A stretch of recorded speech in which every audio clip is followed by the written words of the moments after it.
Hola, ¿cómo les va? Bienvenidos a estos de TV, el periodismo en el Congreso. Esa risa que escuchan recién es la de Mardones, ahora la vamos a presentar, pero primero las damas. Hola, Vero, ¿cómo estás? ¿Qué tal, Meli? ¿Cómo te va? Bueno, hemos llegado al final de esta semana, pero no obstante con mucha información. Por eso mismo te vamos a estar contando cuáles son las negociaciones para llevar adelante las sesiones extraordinarias y repasar cuál fue el último acuerdo que se llevó aquí en la Cámara Baja para que eso suceda. Dale, en un ratito nos metemos con eso, con el funcionamiento de la Cámara Baja y cuándo va a ser la próxima sesión y qué temas. Hola, Claudio, ¿cómo estás? ¿Qué tal? Bien, muy bien. ¿Cómo están? Bien, Buenas ¿y tardes. vos? Bien, contento Bueno, de estar acá ¿preparado con ustedes. para ponerle toda tu información? Totalmente. Muy bien, muy bien. Bueno, ¿con qué temas venís hoy? Bueno, tenemos algo vinculado con lo que cuenta Verónica, que tiene que ver con esto. Hay una gran incógnita respecto a... Hay una pelota que está en el gobierno que tiene que ver con la definición del Poder Ejecutivo para firmar un nuevo decreto para ampliar el temario de extraordinarias. Claro, porque hay muchos temas que no habían estado incluidos, sobre todo el que pidió o el que anunció el propio Sergio Massa, el de los biocombustibles. Que lo no deslizó, sí. exactamente. Básicamente son dos temas, justamente. La prórroga de lo que es la ley de biocombustible, que tiene un vencimiento y desde muchas provincias están pidiendo que haya una prórroga.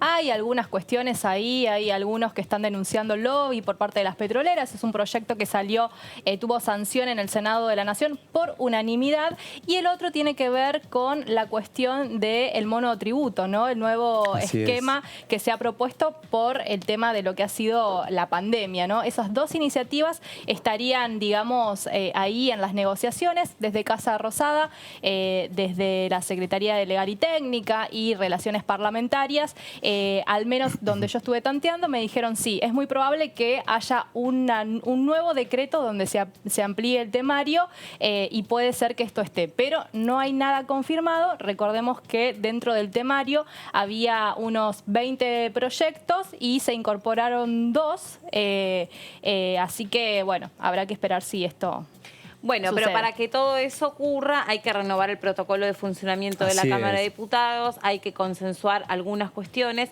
porque bueno, una situación era la que teníamos allá por diciembre, allá a lo lejos, y otra es esta, con estos casos, con esta pandemia, con esta situación a donde ya todos los referentes políticos están diciendo que estamos atravesando la segunda ola de contagios y eso naturalmente puede llegar a afectar o no la presencialidad en la Cámara. Vero. Sí, no sé si tenemos una nota antes, me decía la producción. Ah, perfecto, está bien, esa parte me la había perdido yo. Está cortado para poder compartir un testimonio del diputado Valdés y en un ratito nos metemos con Vero, que desglosa bien la cuestión de la renovación del protocolo. Lo escuchamos. Esto de sesiones presenciales con excepciones, en principio estoy de acuerdo, pero no estoy tan de acuerdo. Estoy de acuerdo porque es el piso mínimo para sesionar, digamos, ¿no? Pero la verdad es que yo estoy muy asustado con los números de las infecciones del día de hoy y me parece hasta ingenuo querer... Ayer lo vi a alguien que, bueno, está en la comisión con nosotros de bicameral de inteligencia, el diputado Cano, que estaba en televisión, en un programa en Capital, y hoy a la mañana hablé con él y le digo, ¿qué haces que te viniste de Tucumán? O sea... Yo creo que cuanto menos traslado haya por nosotros, por los vecinos, por los compatriotas, es tiempo de que no juguemos al gato y al ratón. Es tiempo que nos tenemos que dar cuenta que estamos en la peor curva de la pandemia y no es tiempo de hacer politiquería y se podría... sesionar y sancionar leyes sin sacarnos diferencias por este tema. Porque el mundo está en... Si uno ve los países que a la oposición le gusta admirar, te hablo de Francia, de Italia, de España, están en estado de sitio. En la Navidad ya estaba Francia con toque de queda, que le llaman toque sanitario, queda sanitario, no sé cómo es que le llaman. Digo porque ese es el país que llegó Mauricio Macri en medio de nuestra pandemia y dijo, vengo al país de la libertad, ¿no? Y hoy debe ser el que tiene las libertades más restringidas de toda Europa, Francia. Entonces yo digo, no nos saquemos ventaja de esto, hagamos lo que tenemos que hacer, a la gente le gusta vernos trabajar. Yo rescato del consenso con el cual se trabaja en la Comisión Bicameral de Inteligencia porque a la gente le gusta más cuando acordamos que cuando desacordamos también, ¿no? Y a veces no es tan noticia los acuerdos como los desacuerdos. Ojalá podamos sesionar lo antes posible, podamos sancionar las leyes que se requieren con urgencia del Ejecutivo y no estemos sacando la diferencia si es presencial o virtual. Yo creo que todas estas cuestiones que planteaba recién el diputado Valdés se van a dirimir a medida se ve afectado este semáforo epidemiológico. Sobre todo, había cuenta que hay muchas provincias que están retrotrayendo su fase. Así es. Hay restricciones para circular. Va a haber, yo creo que sin lugar a dudas, algún tipo de acotamiento de vuelos o de poder traspasar de una provincia a la otra. Y bueno, por más que se quiera trabajar, me parece que la presencialidad se va a ver afectada. Así es. ¿Ustedes qué piensan? Bueno, básicamente es un tema de discusión que ha sido discusión durante todo el 2020, ¿no? Los sectores que dicen que si hay trabajos que continúan o estuvieron en vigencia durante la pandemia y no se modificaron, los representantes del país deberían también tener la posibilidad de trabajar de manera presencial. Y otros dicen, bueno, no, la verdad que es complicado, ¿no? Esto de todo el tiempo medir la situación respecto a cómo se va dando el termómetro, si se quiere, del aumento o no de los casos, es otro factor que muchos defienden. Pero bueno, estas dos posturas, presencial todo o presencial a medias, siempre está. Y hasta ahora la balanza se viene inclinando para presencial a medias, ¿no? Sí. Mitad remoto y mitad de manera presente. Sí, sí, absolutamente. Creo que es así. Creo que también uno de los espejos en donde va a haber que mirar la situación es sobre el tema docente, ¿no? Que va a ser como, bueno, a ver, hay presencialidad para todos. Exacto. No hay presencialidad, no. Bueno, hay que ver cómo se acomoda todo ese espectro. Está también el testimonio del diputado Torello sobre este mismo tema. En un principio, que todavía no sabemos si es así o no es así, íbamos a tener una sesión ahora el 20 de enero. Aparentemente no hay, íbamos a hablar de la ley de biocombustibles y algún otro acuerdo que se pudiera hacer, pero la realidad es que todavía no tenemos ninguna novedad. Hoy estuve hablando a la mañana, porque aparentemente hay algunas diferencias dentro del oficialismo en qué es lo que quieren tratar. No tenemos ninguna novedad en concreto, son todos dimes y diretes. Y con respecto al protocolo, bueno, yo siempre le voy a dar mi opinión, porque no tenemos opinión de bloque, o del interbloque, pero yo siempre soy de la opinión de las presenciales. Para mí, nosotros haciéndonos el PCR o el análisis antes de entrar y teniendo el cuidado, yo creo que tenemos que volver a tener presenciales, porque si hay un montón de gente que está trabajando como esencial, nosotros lo somos, debemos estar ahí. La verdad es que la virtualidad en la Cámara de Diputados funcionó muy bien, estuvo a la altura de las circunstancias. Obviamente que siempre es un sistema perfectible, corregible, sobre todo esta cuestión de, bueno, la seguridad. Lo que quedó comprobado es la seguridad del sistema y que a pesar de que las sesiones en algunos casos duraron más de 20 horas, se sostuvo desde el punto de vista tecnológico. ¿A ustedes qué les parece? ¿Por dónde debe tener que ver esta cuestión de que algunos sectores más duros de la oposición quieran la presencialidad sí o sí? ¿Con qué tiene que ver? Veo que hay dos componentes. Uno, en términos epidemiológicos, que nos estamos encontrando con una reedición de los temores que comenzamos a transitar en esta Cámara cuando comenzó la cuarentena y digamos, en el momento de mayor riesgo, de mayor temor, en donde primero se gestó el primer protocolo y en la medida que fue aflojando un poco las restricciones, la oposición empezó a pedir mayor presencialidad. Lo segundo es, ver cuánto la oposición va a tomar el impacto de este rebrote o va a volver a insistir con la misma presencialidad que mantuvo en otro momento. Creo que uno de los límites tiene que ver con el riesgo de contagio de los propios diputados y diputadas. Entiendo que una cuestión tiene más que ver con el planteo hacia el público en el comienzo de un escenario electoral que va a ser clave en el 2021, en donde la estrategia de Juntos por el Cambio, tanto dentro del Congreso como fuera del Congreso, es golpear al gobierno en cada uno de los temas que sea posible para perfilar su perfil opositor. Ahora, parte de ese capítulo también impacta dentro de la Cámara de Diputados con este tema del protocolo. El tema es que muchas veces esa discusión no va de la mano con la preocupación y el temor que genera el adelantamiento de los riesgos de un rebrote. Pensemos que estábamos hablando de que esto que está empezando a ocurrir ahora iba a suceder recién, posiblemente a fines de febrero, en marzo. Eso se adelantó muchísimo. Bueno, eso cambia por completo los términos y pone a la oposición en otro lugar, también al oficialismo. Sí. Además, básicamente, Meli, también esto está vinculado en otras negociaciones que se van dando y que por ahí no pasan por el tema tanto, o sea, lo epidemiológico juega un factor súper importante, pero también se dan otras negociaciones dentro de la Cámara Baja que están relacionadas directamente con, bueno, qué proyectos se ponen, la discusión, ¿no? De siempre esa cuestión política que se tensa y como lo veníamos comentando, hace que algunos espacios, sobre todo el mayoritario, genere ciertas presiones para poder seguir con la continuidad, ¿no? De alguna forma, el renovar y el trabajo de la Cámara de Diputados en este contexto ha sido una llave de negociaciones y de prendas de cambio constantes respecto sobre todo a las iniciativas. Sí. Bueno, ¿nos metemos en el informe sobre la renovación del protocolo?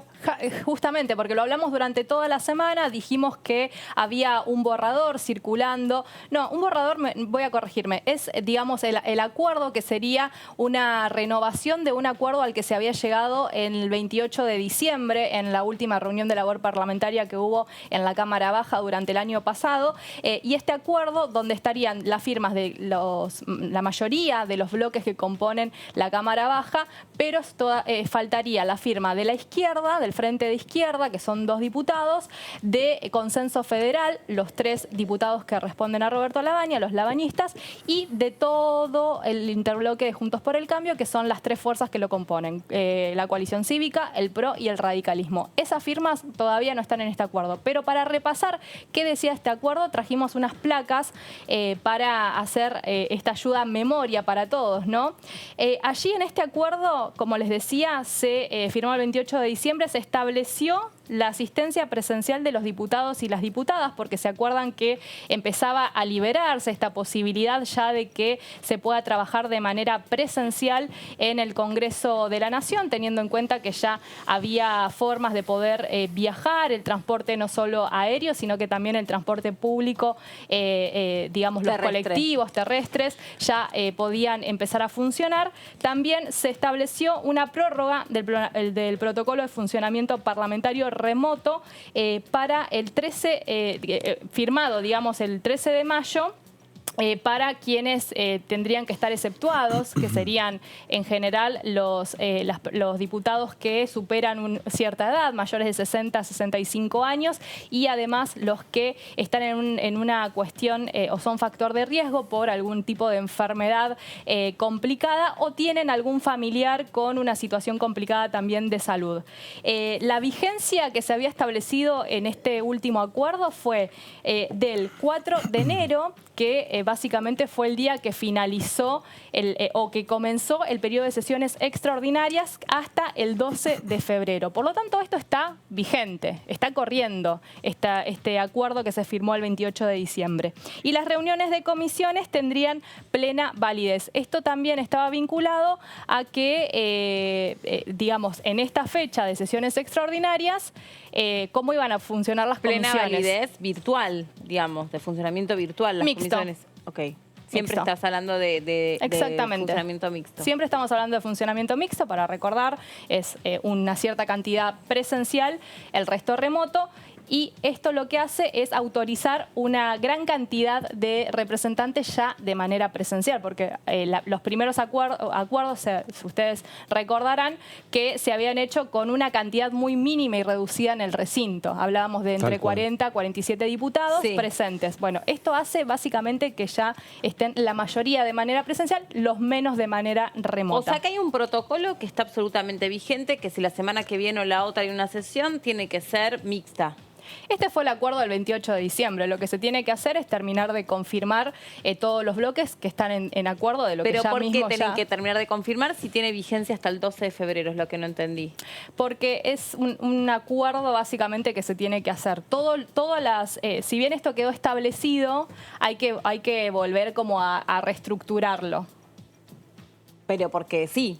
Porque, digamos, si no quisieran hacerlo, hay una vigencia que está acordada el 28 de diciembre. Este fue el acuerdo, básicamente, con la firma de casi todos los bloques. Creo que en ese momento no firmó el Frente de Izquierda en esta reunión de labor parlamentaria. Este fue el acuerdo y acá dice que la vigencia es hasta febrero. Claro, del 4 de enero al 12 de febrero. Incluso, o sea, se discutió también si tenía que firmar la totalidad del cuerpo. Exacto. Ya con una mayoría se podía avanzar. Tal cual. Esa es una de las discusiones que quedó cuando Juntos por el Cambio impugnó el protocolo ante la justicia. Exacto. La respuesta del juez Lavie Pico fue...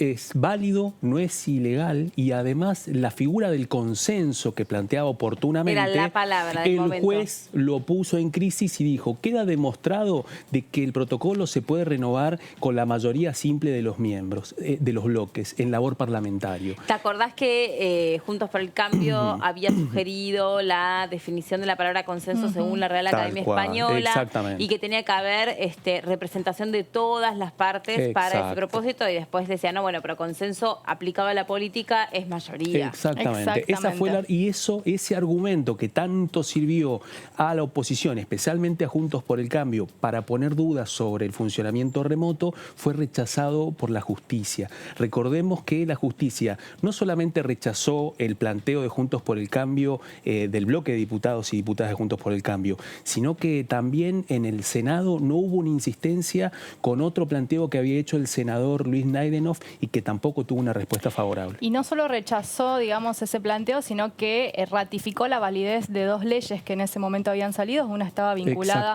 a la ley del turismo y creo que la otra era el tema de ANSES, de las transferencias a las provincias. Tal cual.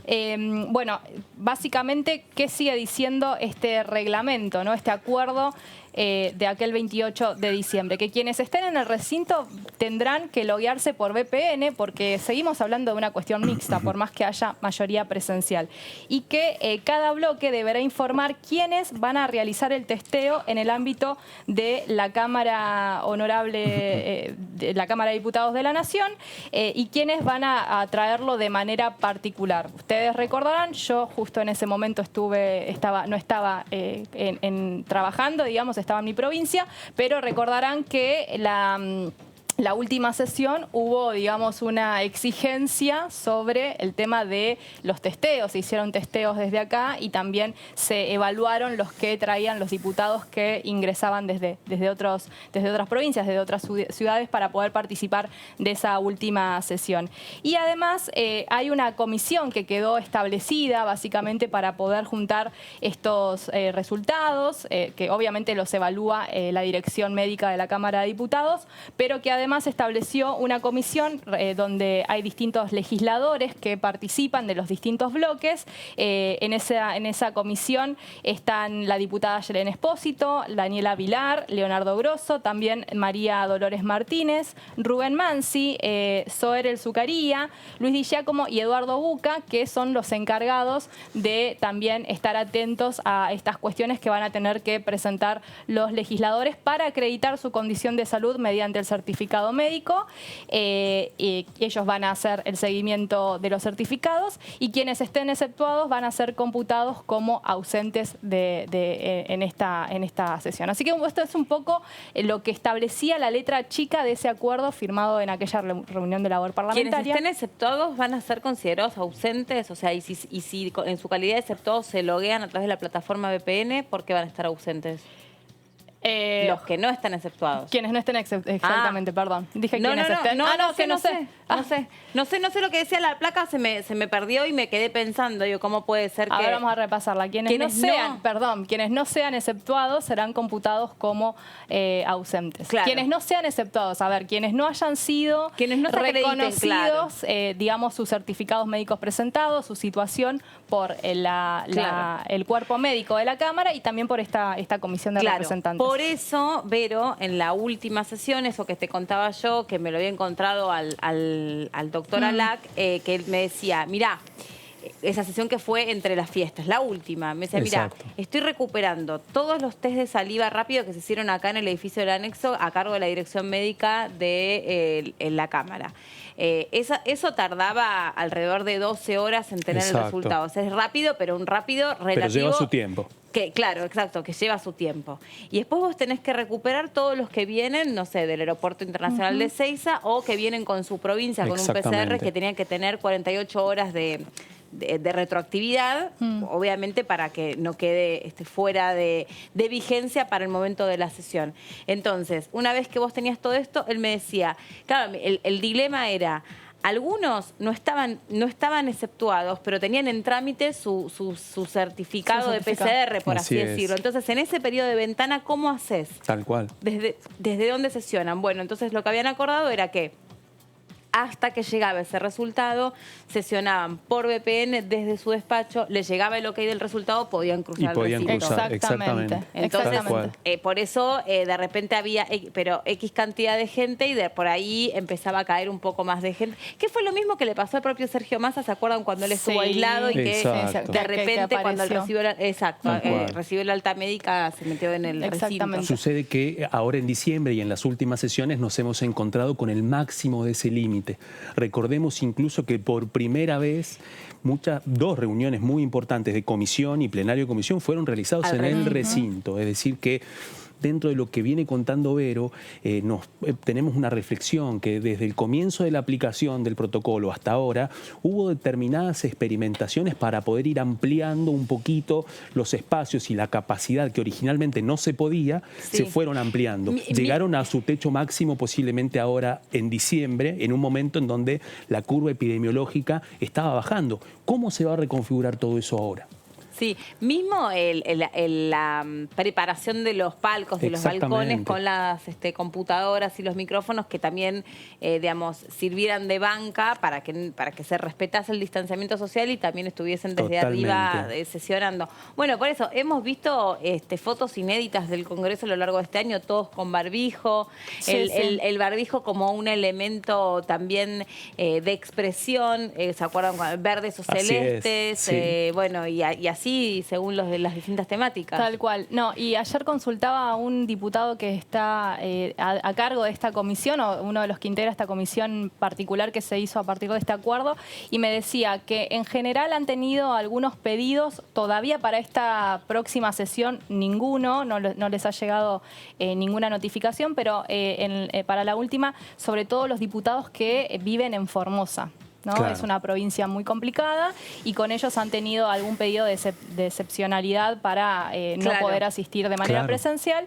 Y después, bueno, que había algunos otros representantes que tenían alguna cuestión de salud, pero además de familiares por ahí, ¿no? Como en una situación muy complicada. Nosotros la semana pasada, o la otra, ya no recuerdo, hablábamos con un diputado de Formosa, cuando le preguntábamos sobre la cuestión sanitaria, nos decía, nosotros no tenemos muchos casos, lo que tenemos es un sistema de salud muy al límite, donde hay algunas jurisdicciones, algunas localidades que directamente no tienen cama de terapia intensiva.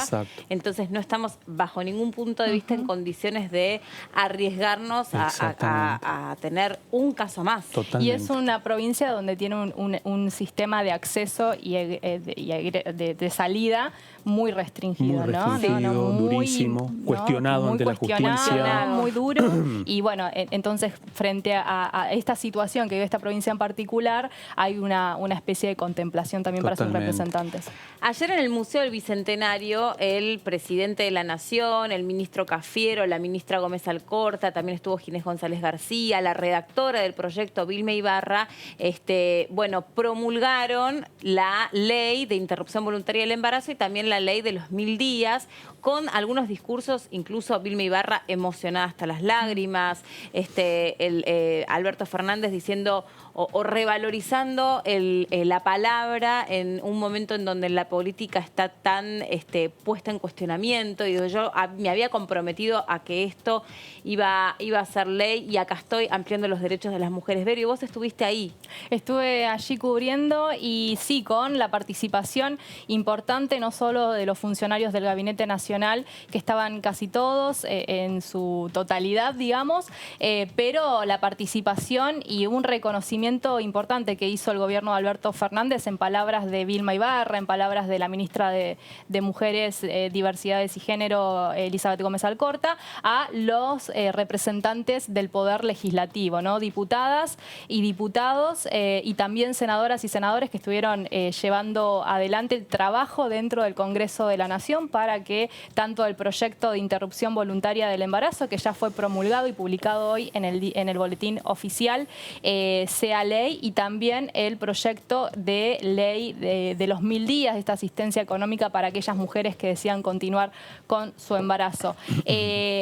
Algunas presencias y algunas ausencias estuve notando, Mel y Claudio. En cuanto al Poder Legislativo de la Cámara Baja, estuvo como participando, digamos, como autoridad importante y representativa el presidente, justamente, de la Cámara de Diputados, Sergio Massa. Él estuvo allí participando. Más atrás de algunas, estuvo en las primeras filas sentados. Más atrás estuvo Malena Galmarini, que es esposa de Sergio Massa y que también ha sido una militante importante en cuanto a la aprobación de esta ley de interrupción voluntaria del embarazo. No estuvieron presentes los diputados de Juntos por el Cambio, que fueron invitados. Estaba invitada Silvia Los Penato. Incluso son vicepresidentes algunos de comisiones que estuvieron participando del plenario. Tampoco estuvo Brenda Austin, que estaba también invitada. Solo el diputado Daniel Lipovetsky por la provincia de Buenos Aires. ¿Por qué, Vero, no fueron las diputadas? Bueno, acá desde el sector de la oposición dijeron que muchos están de vacaciones. Muchos están aprovechando estos días de receso para tomarse unos días de descanso, teniendo en cuenta de que hubo una tarea importante y casi continuada desde el año pasado a esta parte en la Cámara Baja, y muchos aprovechan estos días y prefirieron no estar presentes. Eso es lo que dice la oposición. Nosotros siempre tenemos otra lectura política y Claudio me está haciendo señas con las cejas. ¿Cuál, Clau? No. ¿Qué significan esas cejas? Y la aparente decisión política, la señal del comienzo del año electoral, la decisión política de no mostrarse junto al oficialismo, ni siquiera en temas de este tipo.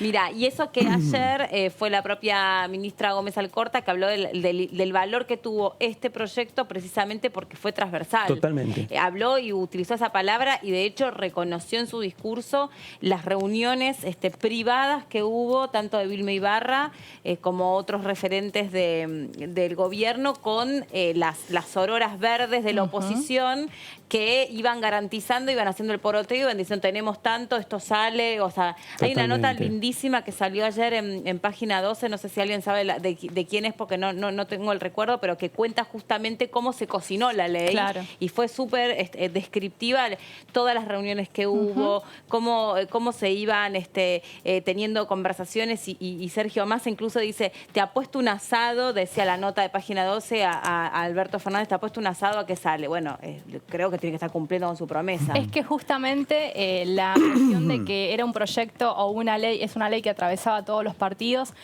fue reconocida por la mayoría de los funcionarios, incluso Alberto Fernández lo dijo en su discurso también, esto del agradecimiento, pero no solo también a los que acompañaron de todos los sectores, sino también a los que no acompañaron, porque dentro de los diputados y senadores que no acompañaron, había representantes del mismo oficialismo, del mismo Frente de Todos, todos, ¿no? Obvio. Pero también se agradeció mucho el tema de cómo fue tratado en la Cámara Baja, esto de que no haya habido adjetivos descalificativos, no haya habido, se haya bajado el tenor, esto un poco lo habíamos mencionado en el tratamiento, el tono en que se llevaba adelante el debate sin agredir a unos ni a otros, eso también fue agradecido y reconocido por el Gobierno Nacional. En cuanto a los que estuvieron presentes desde el oficialismo, Cristina Álvarez Rodríguez, también Carolina Gaylar, que es presidenta de la Comisión de Legislación Penal, Mónica Macha, presidenta de la Comisión de Mujeres de la Cámara Baja, Cecilia Moró, también otra gran protagonista de esta lucha que se ha dado en las calles, pero también dentro del Congreso de la Nación, presidenta de la Comisión de Legislación Con un General. autorreferencial, Moró, el día en el que se estaba sesionando acá, fuertísimo, contando su propia experiencia de vida y cómo eso todo había trabajado en su cabeza hasta llegar a ese momento. Y ella después en reportajes posteriores dice, la verdad no tenía ni pensado encararlo por ahí. Es como que se drenó esa situación personal y la emoción, apareció. ¿no? La claro. emoción salió directo, canalizada en su vida personal. También Pablo Yeldrin, el presidente de la Comisión de Salud, y Leonardo Grosso, también diputado del Frente de Todos. Ellos estuvieron presentes, pero también llamó mucho la atención la ausencia de todos los senadores que fueron invitados, porque fueron invitados también 10 senadores, 5 de Juntos por el Cambio, 5 del Frente de Todos, entre ellos espadas o cercanas de Cristina Fernández de Kirchner, que también fue invitada, tanto como Máximo Kirchner, y estuvieron ausentes. Todos de vacaciones. Exactamente, Cristina Fernández de Kirchner está en el Calafate,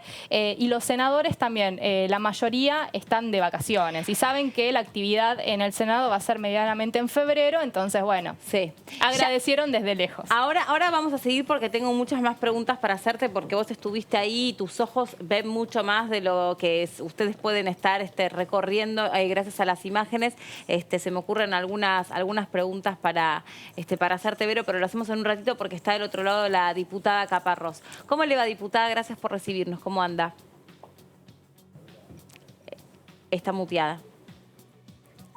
Ahí está. ¿Qué tal? ¿Cómo Ahora están? sí. Perdón, estaba muteada. ¿Cómo están? Buenas tardes a todos, feliz año. Estaba escuchándolos, lo de ayer fue un hito, ¿no? Histórico. Sí. Este logro es el cierre de tantas mujeres militando esta causa y bueno, digamos, creo que la historia tiene momentos, ¿no? Y el de ayer fue uno de esos momentos donde se da un presidente de la nación que es facilitador de esto, y toda la militancia esa que se dio en la Cámara, pero se dio previo también en las calles y se ha dado en los últimos años de aquel fracaso que tuvo en 2018 esta ley. Así que creo que fue un momento muy lindo. Lástima que no participaron aquellas mujeres que sí acompañaron y que eran presidentas de comisión, como ustedes lo mencionaban recién. Creo que por el momento político coincido, empieza el año electoral, pero me parece que merecían ellas poder participar de esta ratificación, de convertir en ley esta aprobación que nos dimos en la Cámara. A ver, diputada Caparrós, voy a apelar a su formación profesional. Usted es psicóloga, sabe interpretar los comportamientos humanos, sin lugar a dudas, está entrenada para eso, y la política tiene mucho o toma mucho prestado del razonamiento de la psicología sobre cómo nos comportamos. Nuestra sociedad tiene muchas, es una sociedad muy psicoanalizada, va mucho al psicólogo. Entonces todas estas cosas entran en juego. O sea, si usted tuviese que interpretar, es un juego, por supuesto, el comportamiento sí. De la oposición, ¿cree que está más bien vinculado a la imagen que no quieren dar, la foto de la que no quieren formar parte? Sí, yo creo que está vinculado a marcar bien la línea divisoria en esta largada que estamos teniendo de la campaña electoral 2021, ¿no? Donde tiene digamos, la oposición está buscando la posibilidad de reposicionarse hacia el 2023. Así que creo que me parece que está vinculado a esto, y es una pena porque así como yo lo planteo acerca del tema sanitario, las vacunas, y que tiene que tener otro tratamiento político, me parece que en este tema igual es un tema tan importante para las mujeres, para su historia, que debe tener otro tratamiento, debe tener otra, así como lo tuvo y se logró cuando se dieron estos debates tan respetuosos en esta oportunidad, ¿no? En el 2020, sin pasar esa línea del agravio, de la ofensa, sino en un marco de respeto por las convicciones, por las ideas. Lo de ayer también debería haberse dado en el mismo marco. Por allí hay algunas diputadas que probablemente estén de vacaciones, pero bueno, podía haber habido algún reemplazo, ¿no?, en esto y haber acompañado a la oposición, porque este es un logro no solo del oficialismo, creo que fue, como decía hace un rato, un momento histórico donde se atravesaron distintas circunstancias que han sido facilitadores de poder cerrar este camino de luchas de tantos años y tantas mujeres. Diputada, ¿qué tal? Verónica Benaim la saluda. Quería consultarle respecto a, ahora viene otra pata, ¿no? Ya tenemos la ley, está vigente y viene el control también de esta ley. ¿Cómo cree que va a ser la aplicación? Le pregunto, en Tierra del Fuego, donde ya han algunos médicos, incluso del hospital público, dicho que, digamos, son objetores de conciencia. ¿Cómo se va a regular esa cuestión? ¿Cómo ve el panorama? Yo creo que en Tierra del Fuego va a ser más fácil la aplicación, porque Tierra del Fuego tiene, digamos, como una descentralización, además de los hospitales públicos, de la provisión de anticonceptivos en los centros de salud, y digamos, la objeción de conciencia va a ser respetada a rajatabla, lo que es muy difícil que suceda que en toda la provincia no haya un médico que acceda a la atención de este tipo de situaciones. Entonces, me parece que aquí va a ser más fácil el control de cómo va funcionando y cómo se va implementando. El tema está en que los dos pedidos que se hicieron fuertemente, que es educación sexual dentro de las escuelas y la preparación para la sexualidad de tantos niños, jóvenes, adolescentes, de manera tal de evitar y prevenir el que se provoque el embarazo, y por otro lado el tema de la administración de anticonceptivos para aquellas mujeres que no tengan acceso porque no tienen obra social o no tienen los recursos para comprarlos. Y el resto es el acompañamiento a través del sistema de salud, que creo que va a ser fácil en Tierra del Fuego. Me parece que va a ser mucho más complicado en las provincias con muchas localidades, a veces con pocos recursos sanitarios. Ahí va a tener que haber indudablemente una gran presencia del Estado Nacional acompañando y un ida y vuelta permanente con los efectores, ¿no?, sanitarios, particularmente los públicos. Claro. Diputada, ¿cómo le va? Claudio Mardones la saluda desde el piso. Hola, Claudia. ¿Cómo le va? Bien, muy bien. Quería preguntarle un tema que está vinculado con el debate que atravesó tanto a la Cámara Baja como al Senado, previo a la votación, que tiene que ver con la aplicación de la Ley de Educación Sexual Integral. En las dos cámaras hemos escuchado las quejas de los miembros del recinto respecto a que la ley rige pero no la aplican y que incluso han surgido iniciativas para poder reafirmarla, ratificarla y exigir su aplicación. El propio presidente en el discurso dijo eso, así ¿no? Es, como que, bueno, ahora el compromiso que queda, la ley ya está y el tema de la educación sexual. Exactamente, es un tema que ha ido surgiendo muchas veces en todo el debate, en comisiones y también en el recinto. Quería preguntarle para el bloque y para usted, ¿cuáles son los pasos a seguir para lograr de que, teniendo en cuenta que la Ley de Educación Sexual Integral es ley, cómo poder hacer para hacerla cumplir a nivel nacional?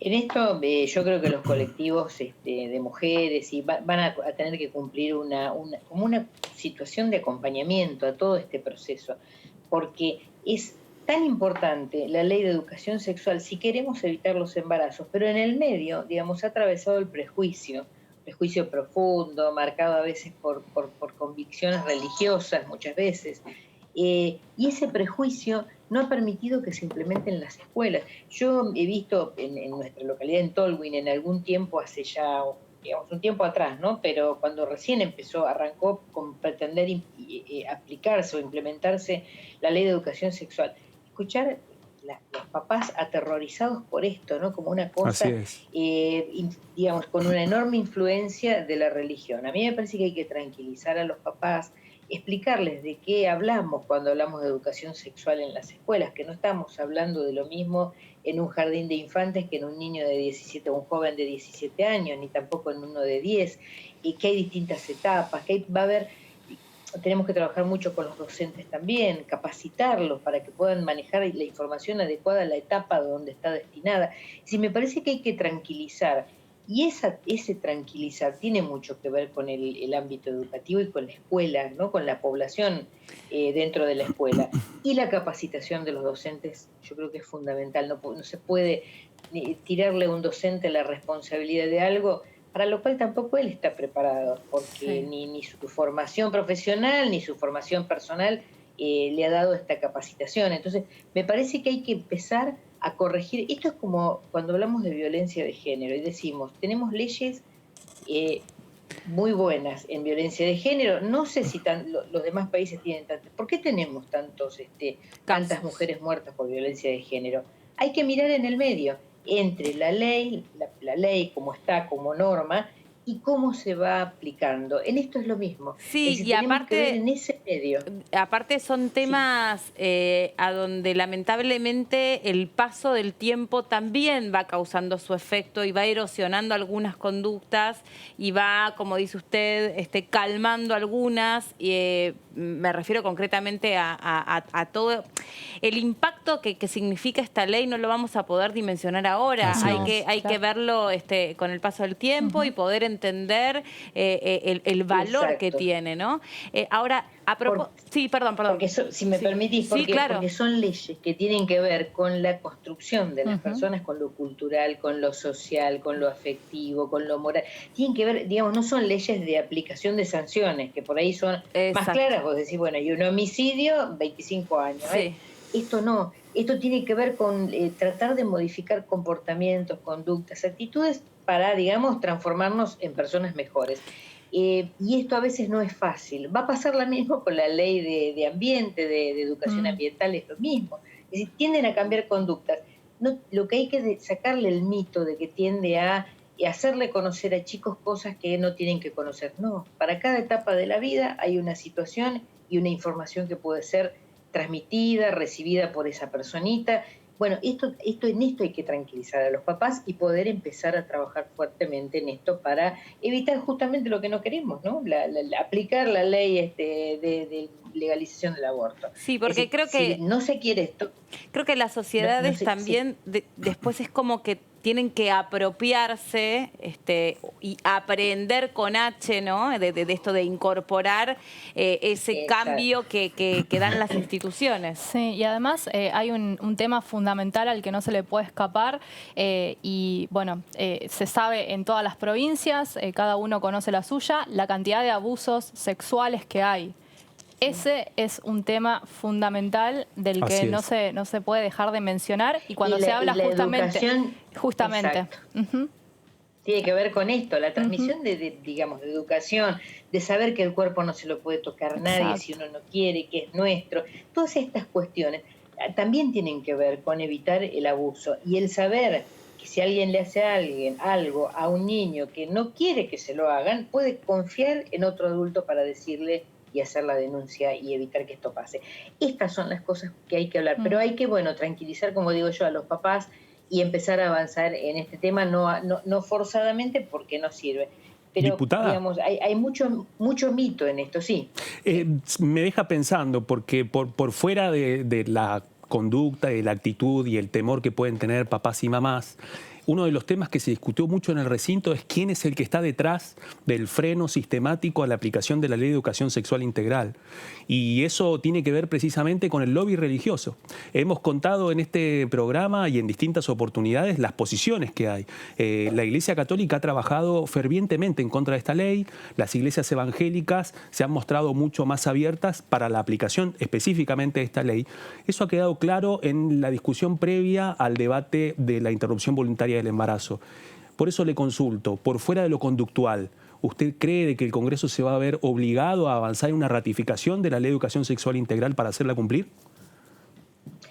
Yo no creo que haga falta. Yo digo, primero hagamos cumplir lo que está, digamos, por ahí es una postura muy personal, no de bloque, pero me parece que primero hay que tratar de trabajar mucho con lo que tenemos, la capacitación docente, la tranquilización del ámbito escolar para que después podamos tranquilizar a los papás y trabajar fuerte hasta que se instale Una vez que se instale, entonces sí, uno puede ir haciendo correcciones a una ley que por ahí en el tiempo va quedando desadecuada, digamos, no es adecuada para los tiempos. Pero me parece que en esto hay que empezar por algo, y empezar antes de otro debate. Me parece que sería importante intentar desde cada provincia, cada distrito, los ministerios de educación, fuertemente a trabajar en estos temas. Cuando yo te decía recién, hay mucho mito, y realmente hay mucho mito, ¿no? Todavía siguen diciendo que salimos a matar bebés, y no hay una escucha en esto, de un reconocimiento de que hoy, digamos, se están haciendo abortos. A partir de ayer recién tenemos la ley. O sea, los abortos han seguido, los abortos se siguen dando. Entonces hay que, las dos cuestiones, no sancionar a esa mujer que decide no avanzar con ese embarazo, pero por otro lado trabajar fuertemente en prevenir que ese embarazo no se provoque. Son las dos caras, sí. No, le quiero preguntar, por ahí le resulté como particular la pregunta, por poner una descripción. ¿Usted como psicóloga ejerció atendiendo pacientes? ¿Tuvo sí. Y le tocó atender... Sí, en hospital público. Bueno, entonces me imagino que debe tener muchísimas historias como profesional, contando, bueno, lo traumático de la contracara, ¿no? Es que es el trauma para las mujeres que tienen que o enfrentar, como decía Vero recién, un abuso sexual y entonces un embarazo no deseado, o un método anticonceptivo que falló y un bebé que viene en un momento donde no se lo esperaba. ¿Qué vivencias le quedan de esas experiencias? Hola, ahí está. ¿Me escuchás? Sí, sí. Ahí está.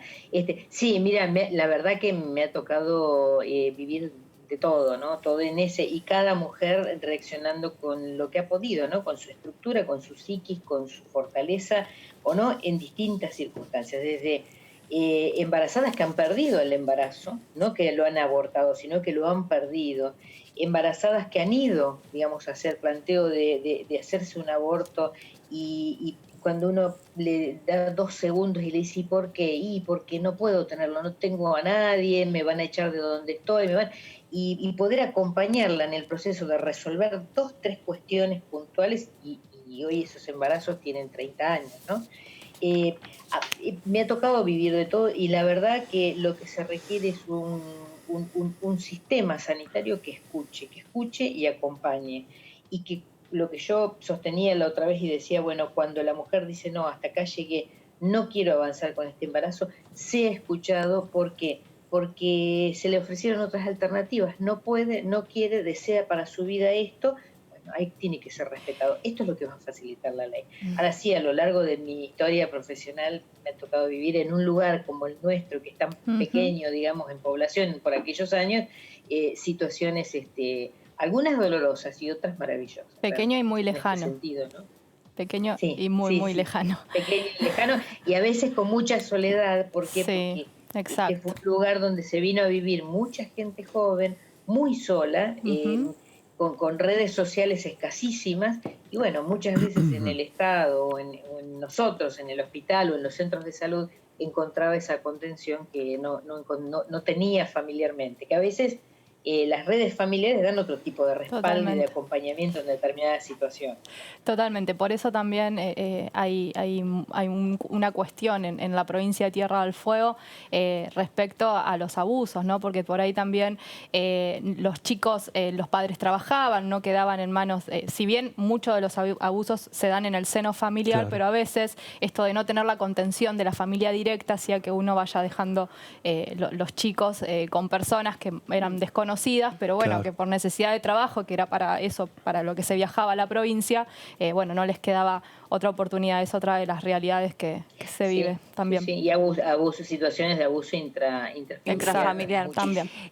Muchísimo hemos visto. Hay otro tema que ahora hay que ver, que son los expedientes abiertos contra las mujeres que se han practicado abortos clandestinos.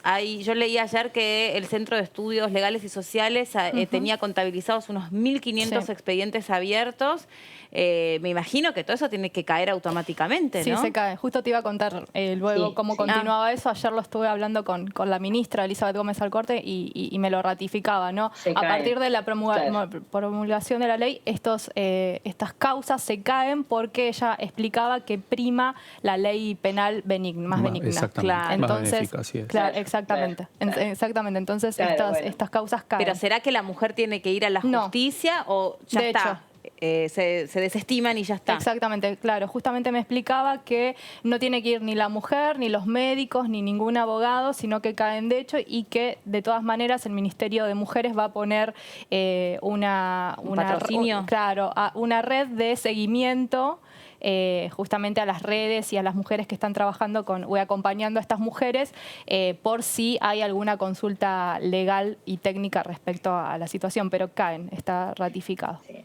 Bueno, por esto ayer fue un día realmente histórico, ¿no? Porque también más de 1.500 mujeres van a poder vivir en tranquilidad y vivir con la tranquilidad de que, bueno, tomaron una decisión frente a una circunstancia y no van a ser sancionadas como no debería haber sucedido nunca.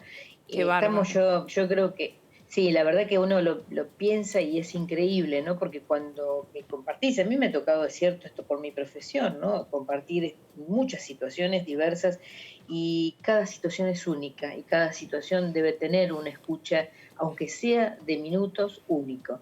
Por eso no fue casual el tema de los 1000 días, el acompañamiento, para que esa no sea una de las causales. Y que cuando una mujer decide hacerse un aborto sea definitivamente porque en su vida esto no tiene lugar, pero no que sea por cuestiones externas que tome esta decisión, ¿no? Perdón, Clau. No, dale, por favor. Dale. Es muy fuerte esto que nos estaba contando Verónica, precisamente porque el primer impacto inmediato es precisamente esto, ¿no? O sea, que 1.500 mujeres que han afrontado el denso peso de la justicia por una situación que ya las venía atravesando de una forma dramática, se termina eso, digamos, es un dato muy importante. Pero quería preguntarle, diputada, en el recinto también se habló muchísimo de la complementariedad de la ley de los 1000 días. ¿Cuál es su expectativa a partir de ahora con respecto a su aplicación? Porque es cierto que el Ejecutivo cumplió con su promesa, también cumplió con lo que le había dicho a los credos, que era avanzar con un esquema combinado del proyecto de IVE más esta iniciativa.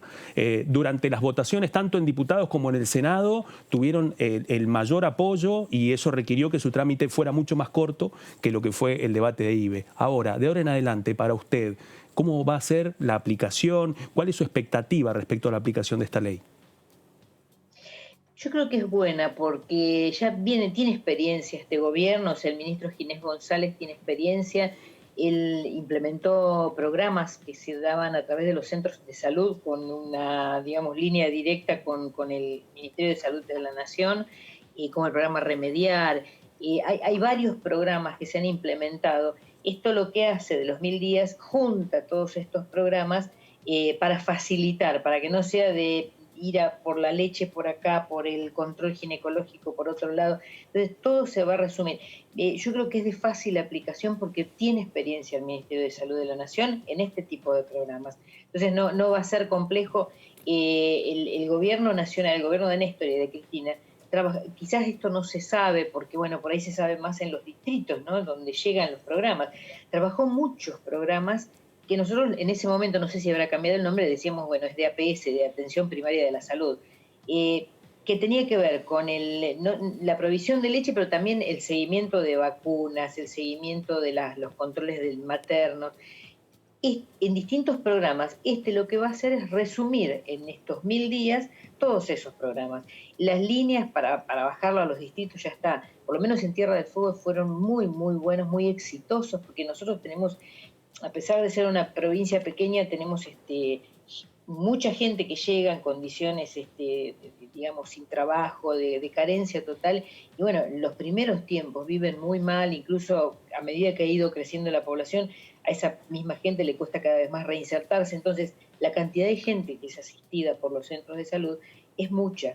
Y este tipo de programa siempre funcionó. ¿Por qué? Porque permitía hacer seguimientos de tuberculosis, de desnutrición, digamos, de todas las situaciones que se dan en un ser humano que atraviesa situaciones de carencia. Por eso creo que va a ser fácil de aplicarlo. No tengo dudas de que va a ser de buena aplicación.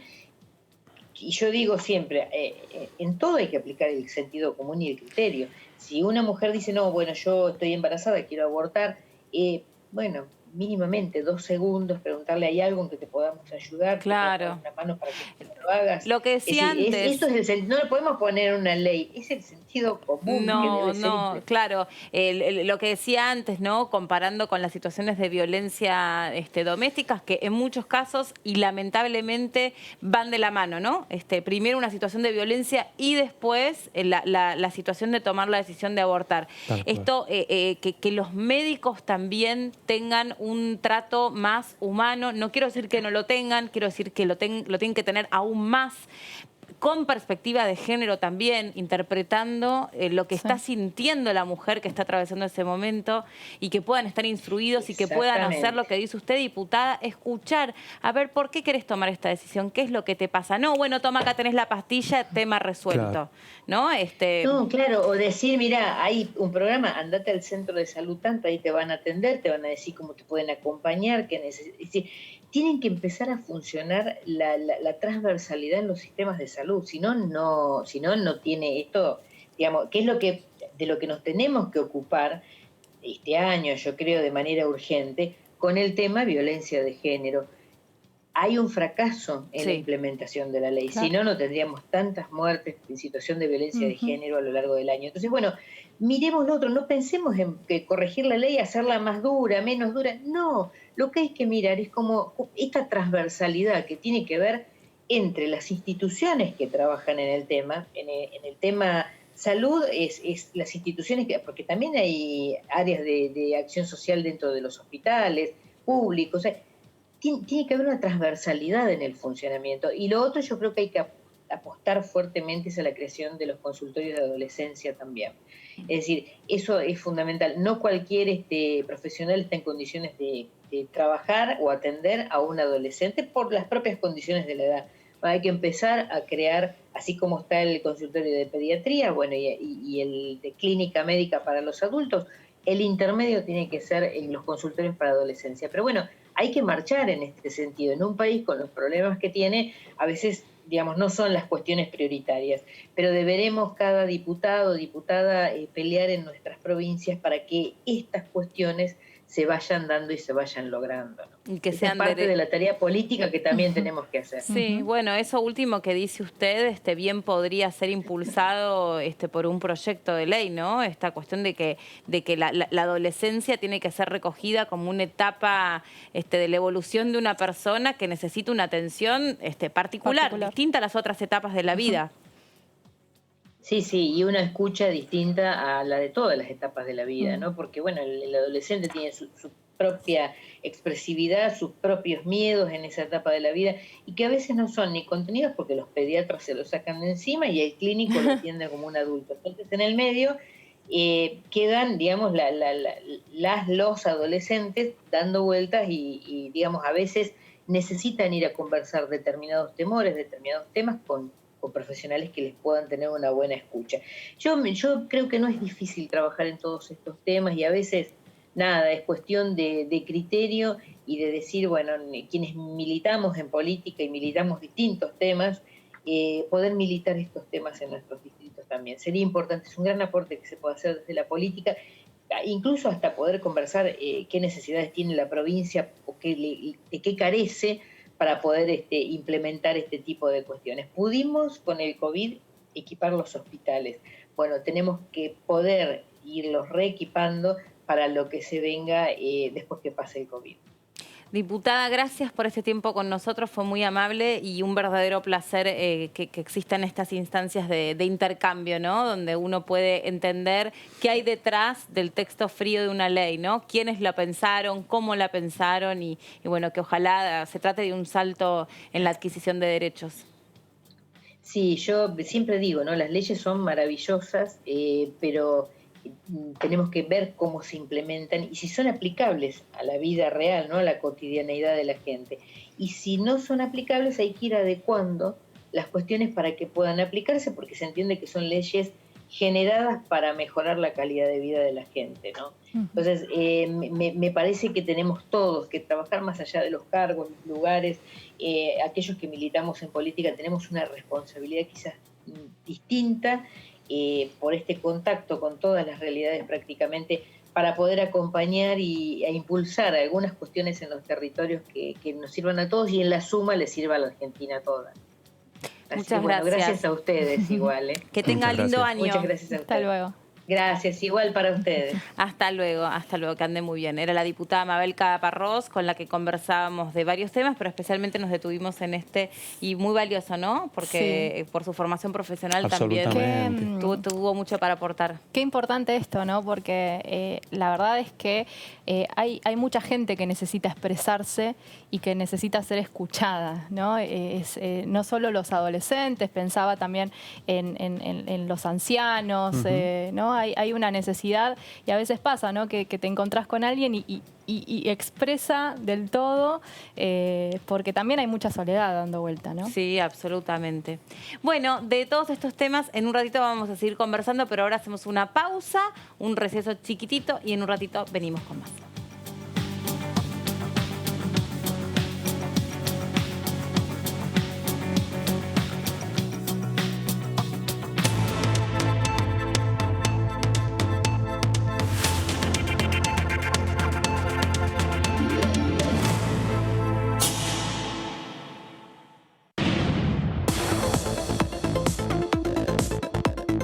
La voz de los diputados. La voz de las diputadas. La voz de la oposición. La voz de los que quieren cambiar la realidad.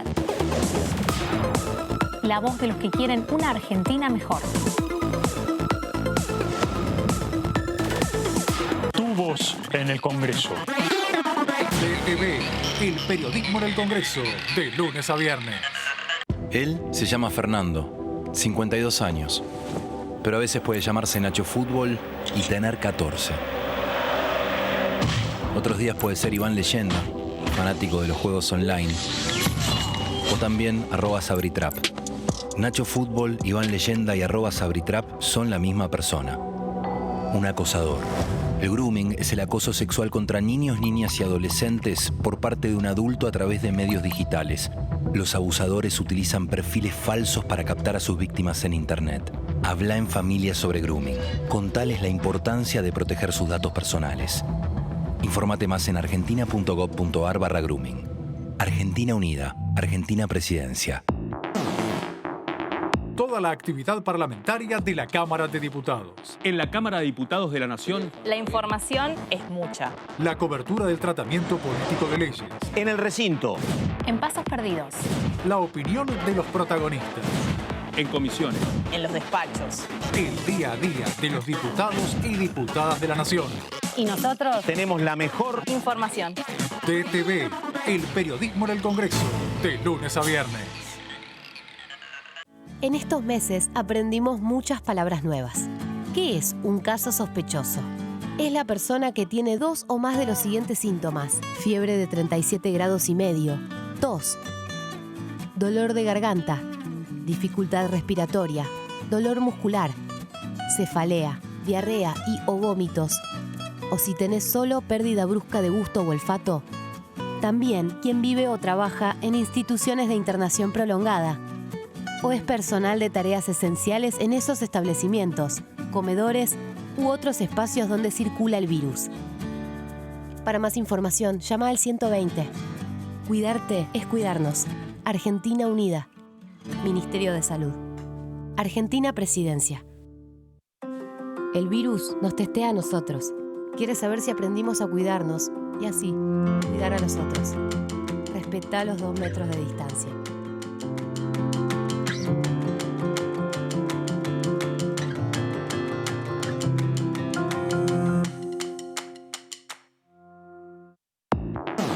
Toda la actividad parlamentaria de la Cámara de Diputados. La voz de los diputados. La voz de las diputadas. La cobertura del tratamiento político de leyes. La voz del oficialismo. La voz de la oposición. La opinión de los protagonistas. La voz de los que quieren cambiar la realidad. La voz de los que quieren una Argentina mejor. El día a día de los diputados y diputadas de la Nación. Tu voz en el Congreso. DTV, el periodismo en el Congreso, de lunes a viernes. El otro día falleció una chica joven. Sin antecedentes. Sin enfermedades preexistentes. Creo que la gente se olvida que esto le puede pasar a cualquiera. Necesitamos que se tome conciencia, que cada persona que se muere es una pérdida para sus familias. También lo es para nosotros. Los médicos estamos poniendo más que trabajo para salir de esta.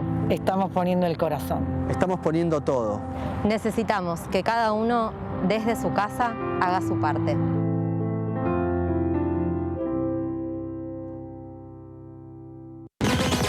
Toda la información parlamentaria la encontrás acá, en DTV. El periodismo en el Congreso. DTV, el periodismo en el Congreso, de lunes a viernes. Formas correctas de usar el barbijo casero. Lávate las manos antes de ponértelo. Ajustalo a las orejas. La nariz y el mentón van adentro. Usalo al salir de casa, en el trabajo, en los momentos de descanso. No lo toques. Lávalo al regresar. Volvé a lavarte las manos con agua y jabón. Usar barbijo casero es responsabilidad de todos.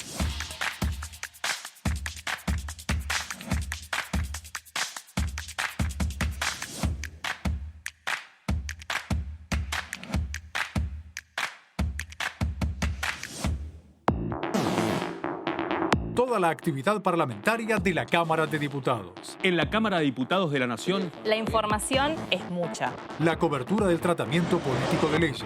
En el recinto. En pasos perdidos. La opinión de los protagonistas. en comisiones. En los despachos. El día a día de los diputados y diputadas de la Nación. Y nosotros tenemos la mejor información. DTV, el periodismo en el Congreso, de lunes a viernes. El virus nos testea a nosotros. Quiere saber si aprendimos a cuidarnos y así cuidar a los otros. Respetá los 2 metros de distancia.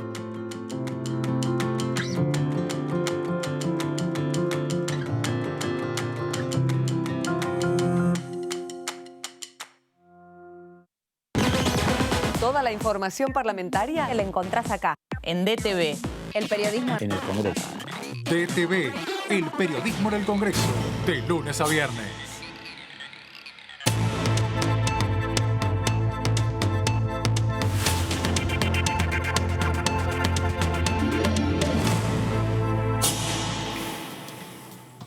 Seguimos en DTV, nos quedamos los tres conversando sobre distintos datos que teníamos, algunas reflexiones respecto del hecho histórico ayer de la promulgación de la ley de la interrupción voluntaria del embarazo y, por ejemplo, preguntábamos qué va a pasar con los objetores de conciencia, si va a haber un registro o no va a haber un registro, pero vos tenías algo ahí que estaba bueno de saber, porque, claro, todo eso está volcado en la ley, pero después hay que ver cómo se implementa y era otro de los debates que había suscitado, si estaba bien o estaba mal, que hubiera un registro donde uno pudiera saber, bueno, a estos profesionales no llamo, pero puedo llamar a estos otros. Exacto. ¿Cómo va a ser eso? Ahora viene otro camino, justamente, ¿no? Porque tenemos ley, pero hay que implementarla. Y esto no va a ser de un día para el otro, ¿no?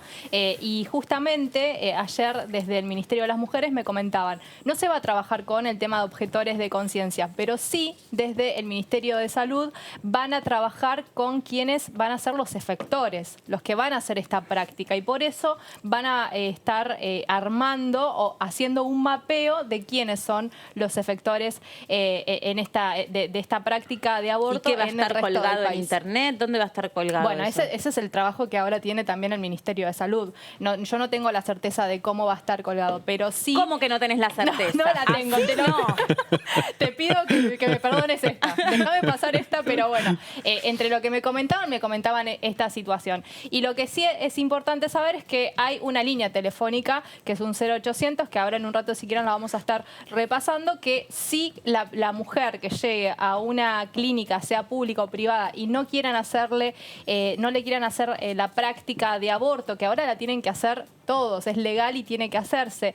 Y si bien haya objetores de conciencia, lo que tienen que hacer es derivarla a otro centro en el plazo de los 10 días. Si esto no sucede, hay una línea donde se puede denunciar y ahí es donde el Ministerio, justamente teniendo este mapeo, teniendo los registros, puede actuar básicamente ayudando a esa mujer y viendo también que esos lugares no están cumpliendo, ¿no? Claro, o sea, porque recordemos que no hay una objeción de conciencia institucional, es profesional, es personal. Totalmente. Y entonces la institución como tal le debe garantizar ese derecho a la mujer. Está del otro lado María Rosa Martínez. ¿Cómo le va, diputado? ¿Cómo anda? Ay, sí, está muy mala la conexión. Bueno, ahora en un ratito la recuperamos. Estamos con el tema del registro. Otro dato que había leído yo y también me parece bastante contundente, ya que hablamos de sistema de salud, saturación, era que al año se habían contabilizado un requerimiento de 40.000 camas de internación como resultado de malas prácticas abortivas o abortos clandestinos. Tremendo. Es un montón. Tremendo, tremendo, y es un dato además que muestra que desnuda una de las fallas políticas del sector celeste, porque durante todo el debate una de las estrategias, tanto de los representantes eclesiásticos como también de las diputadas y diputados contra el aborto, era relativizar todas las cifras vinculadas a la mortalidad y a las consecuencias sanitarias de no contar con una ley. Esto demuestra todo lo contrario. Esto demuestra precisamente que esa negación tiene un lado B silencioso y dramático respecto a la cantidad de mujeres que por mala praxis tienen que recurrir a la ayuda sanitaria. Exactamente. Ahora sí creo que está ahí del otro lado la diputada Martínez. Siempre estuvo del otro lado, pero había un problemita para conectarla. ¿Cómo le va? Hola, ¿cómo están ustedes? Ahora bien, sí. Ahora recién la saludamos, pero era su imagen totalmente congelada. Bueno, estamos recuperando un poco todo lo que significa desde el punto de vista político, pero también para la sociedad, esta adquisición de la ley de la interrupción voluntaria del derecho, la ampliación de la interrupción voluntaria del embarazo, que es una ampliación de derechos para las mujeres con los testimonios. Acá Vero, nuestra compañera Vero Benaim, estuvo ayer en el Museo del Bicentenario y hacíamos hincapié en el detalle de la ley, ¿no? Y bueno, también seguramente el tiempo que va a llevar para la sociedad apropiarse de esa ley en el buen sentido y dar un salto cualitativo en la calidad de vida de las mujeres, ¿no? Seguramente, es un hito muy importante, gigantesco. Pensemos que hace 100 años la interrupción legal por causales necesitó estos 100 años para convertirse en la interrupción voluntaria del embarazo. Y este paso gigantesco implica que tengamos que seguir pensando y militando y implementando política pública para garantizar el derecho. No solamente en el sistema de salud, también con el sistema de educación, en la posibilidad de generar una educación sexual garantizada, porque la educación sexual integral es ley, pero sin embargo no está garantizada en todas las provincias, en todos los establecimientos educativos.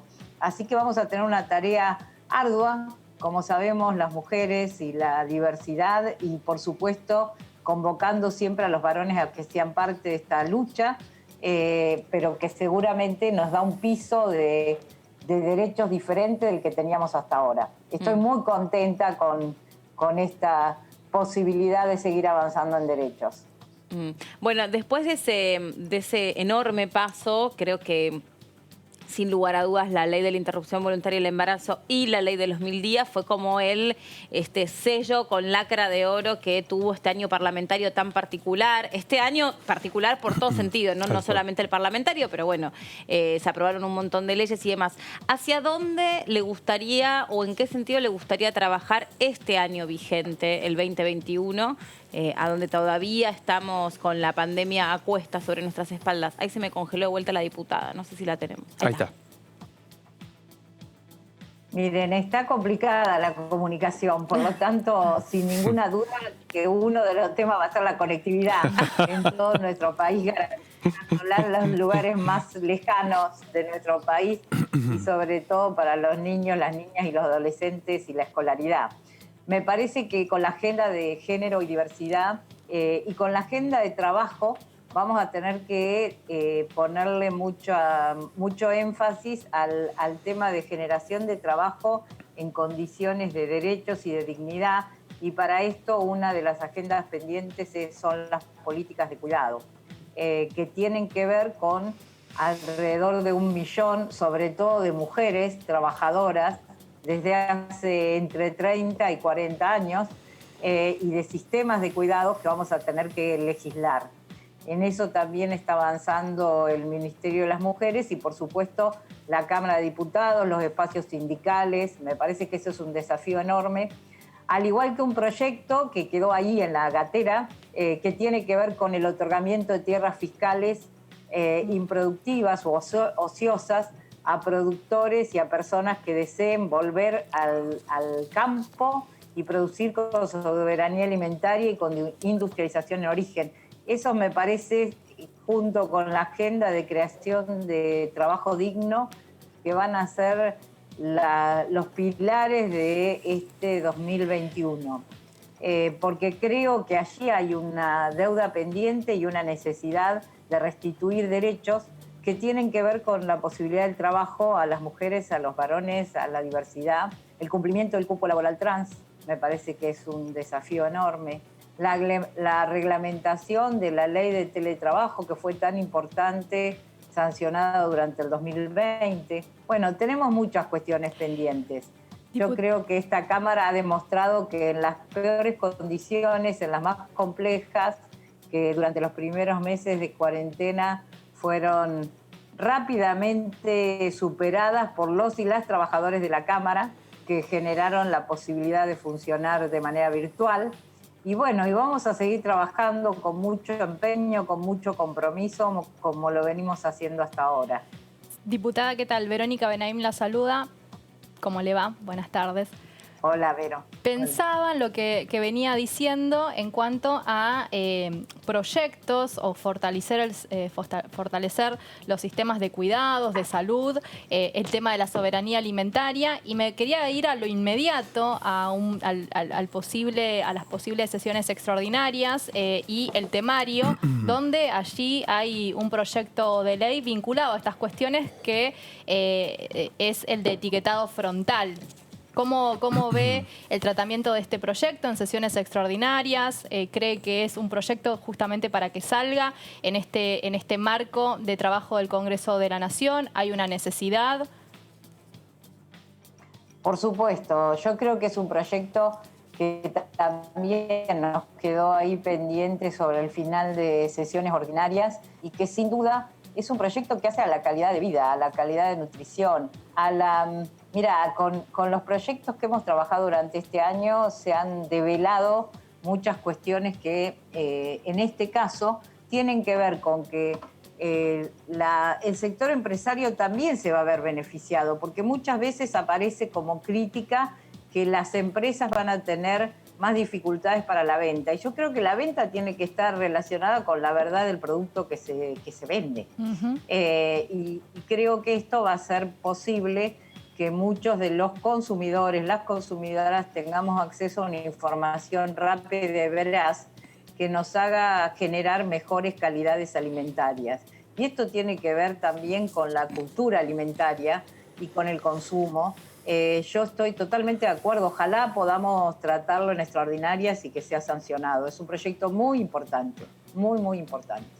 Y creo que va a beneficiar a aquellas empresas que trabajan con verdad en sus productos.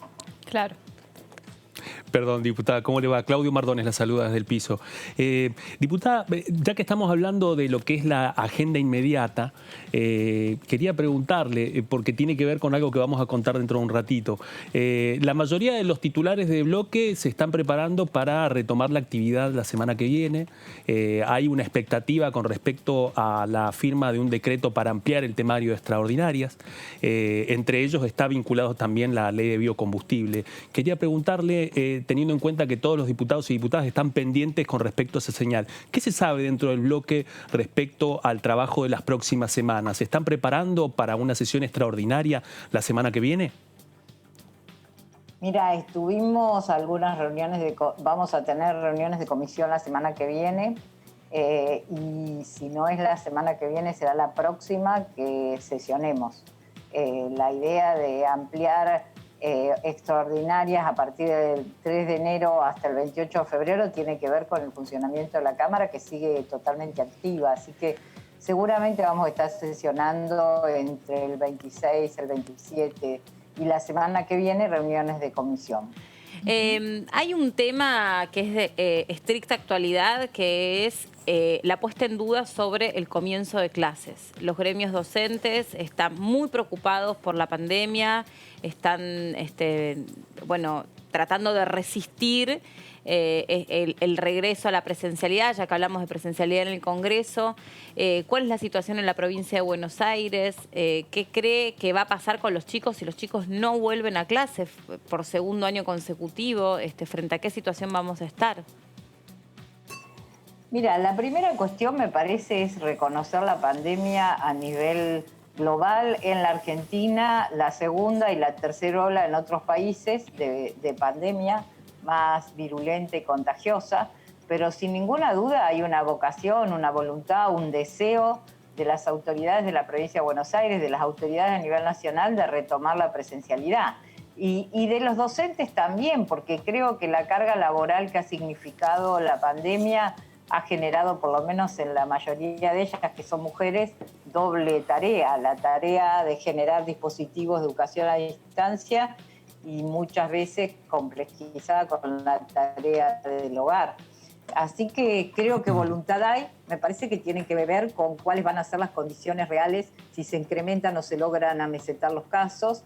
Y por supuesto, nuestro presidente, nuestra vicepresidenta han manifestado claramente que la prioridad es la salud. No es la salud en contra de la educación, no es la salud en contra de la economía, todo lo contrario, es a favor de mejor educación y de mejor economía. Sin duda la economía se ha reactivado, pero el debate no puede estar centrado en problemas individuales. Me parece que el análisis que se ha hecho todo el tiempo ha sido cómo garantizar derechos de todos y de todas. Sin duda los docentes y las docentes son trabajadores esenciales.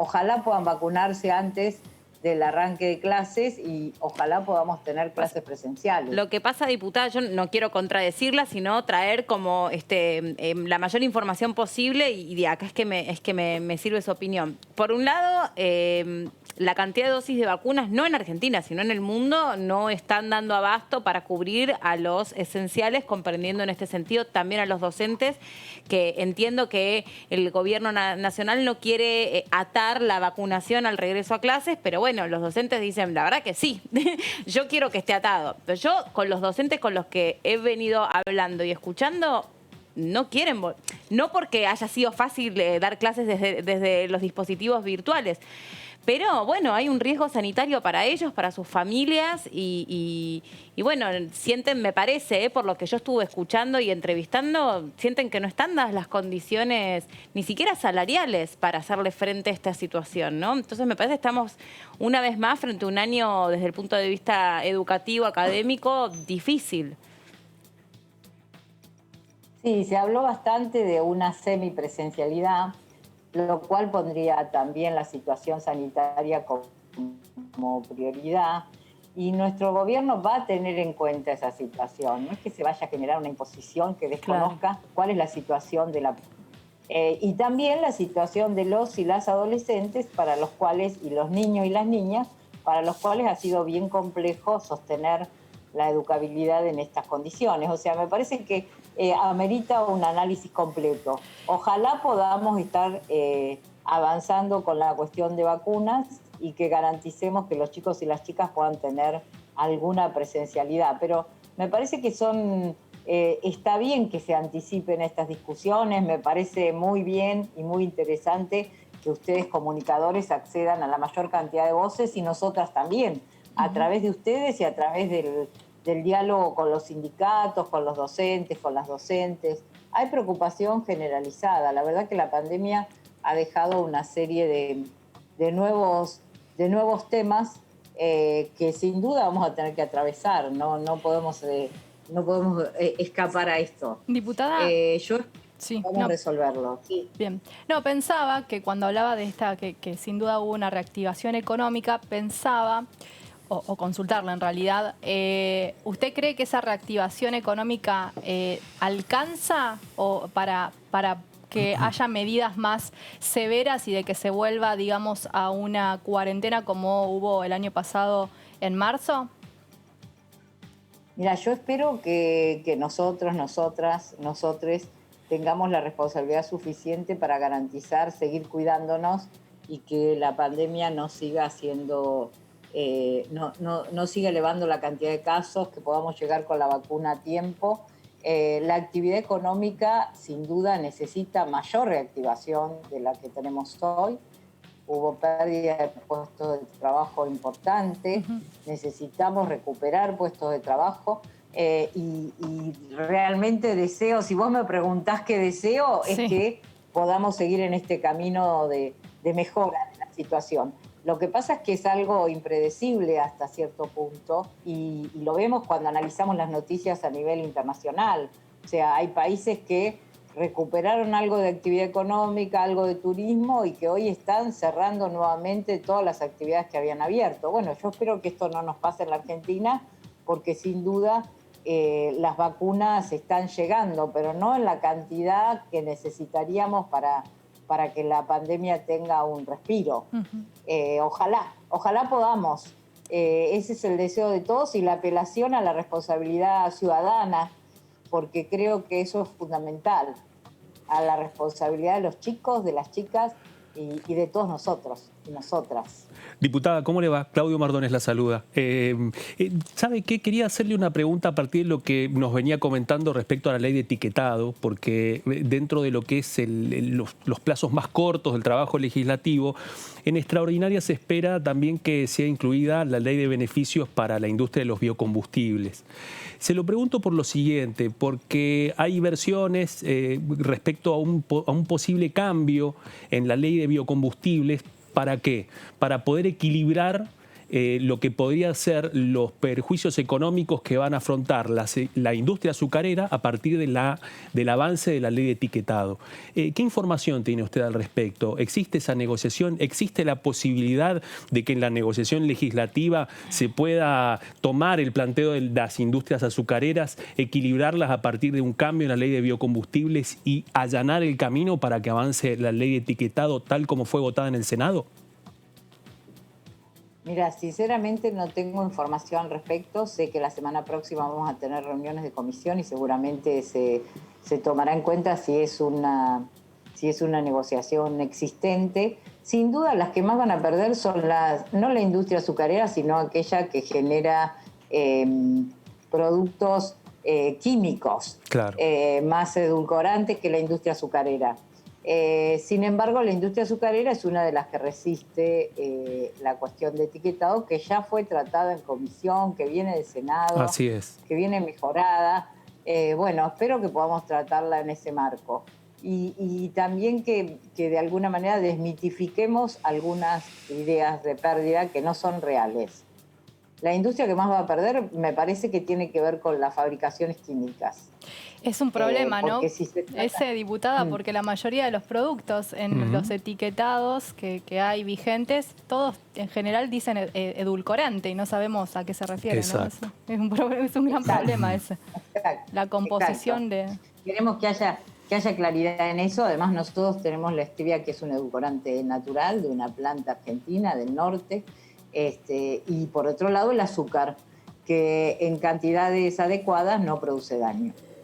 Así que bueno, esperemos que se pueda resolver. La verdad que encantaría responder mejor tu pregunta, pero no tengo la información necesaria para eso. Le agradezco, diputada, pero quería compartirlo con usted precisamente por eso, porque hay colegas suyos que aquí en Diputado TV nos han aportado un poco los contornos de esa negociación. De hecho, como usted bien cuenta, el planteo de la industria azucarera no solamente viene por lo que dejan de ganar, sino también con la expectativa de que puedan introducirse cambios en este próximo trabajo de comisiones para que pueda volver al Senado. ¿Usted cree que existen posibilidades de que hayan cambios a partir de cómo fue votada en el Senado, o hay una voluntad política con la oposición también para poder avanzar así? Mira, nosotros hemos tenido algunas reuniones informativas muy interesantes de especialistas en el tema de nutrición, de salud y de producción de alimentos, inclusive algunos que tienen que ver con experiencias de otros países, sobre todo en México. Y creo que estaríamos en condiciones de aprobar la ley tal cual está. Y luego en la reglamentación, si hubiera necesidades, ver qué cosas se pueden modificar. Pero en principio, o ajustar, en principio esperaría que podamos votarla tal cual está. Diputada María Rosa Martínez, gracias por este contacto con nosotros, fue muy amable. Muchas gracias a ustedes siempre. Bueno. Gracias. Gracias, que tenga buen año y nos reencontramos en cuanto la tecnología nos lo vaya permitiendo. Así es.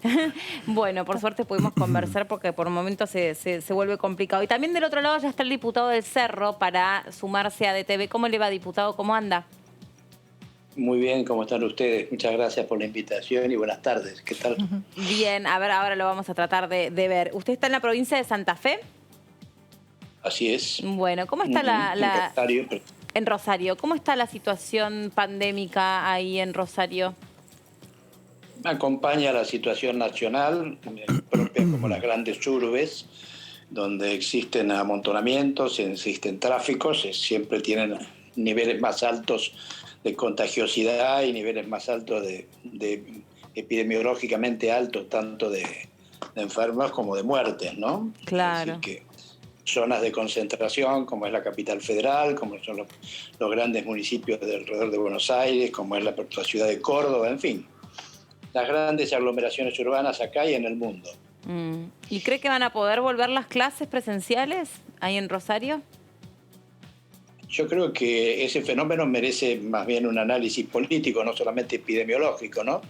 Es decir, porque si bien al comienzo de la epidemia el grado de conocimiento que había nos llevó a cerrar todo, pero en el mismo momento estábamos viendo como ya en Europa ese fenómeno tenía una concepción distinta y las escuelas no se cerraban y tenían distintas modalidades de operación, pero bueno, no lo conseguimos instalar en la Argentina el año pasado, con el triste final de que prácticamente hubo un año perdido para muchos millones de argentinos, ¿no?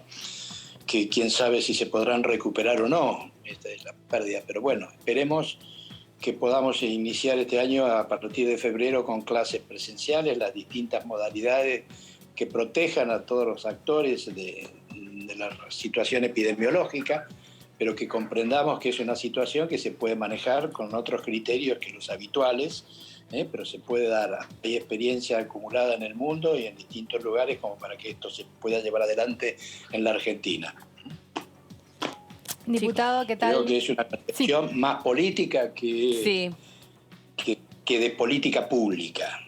Creo que es más bien una falta de comprensión por parte de actores de qué es lo que se debe hacer en estas circunstancias, ¿no?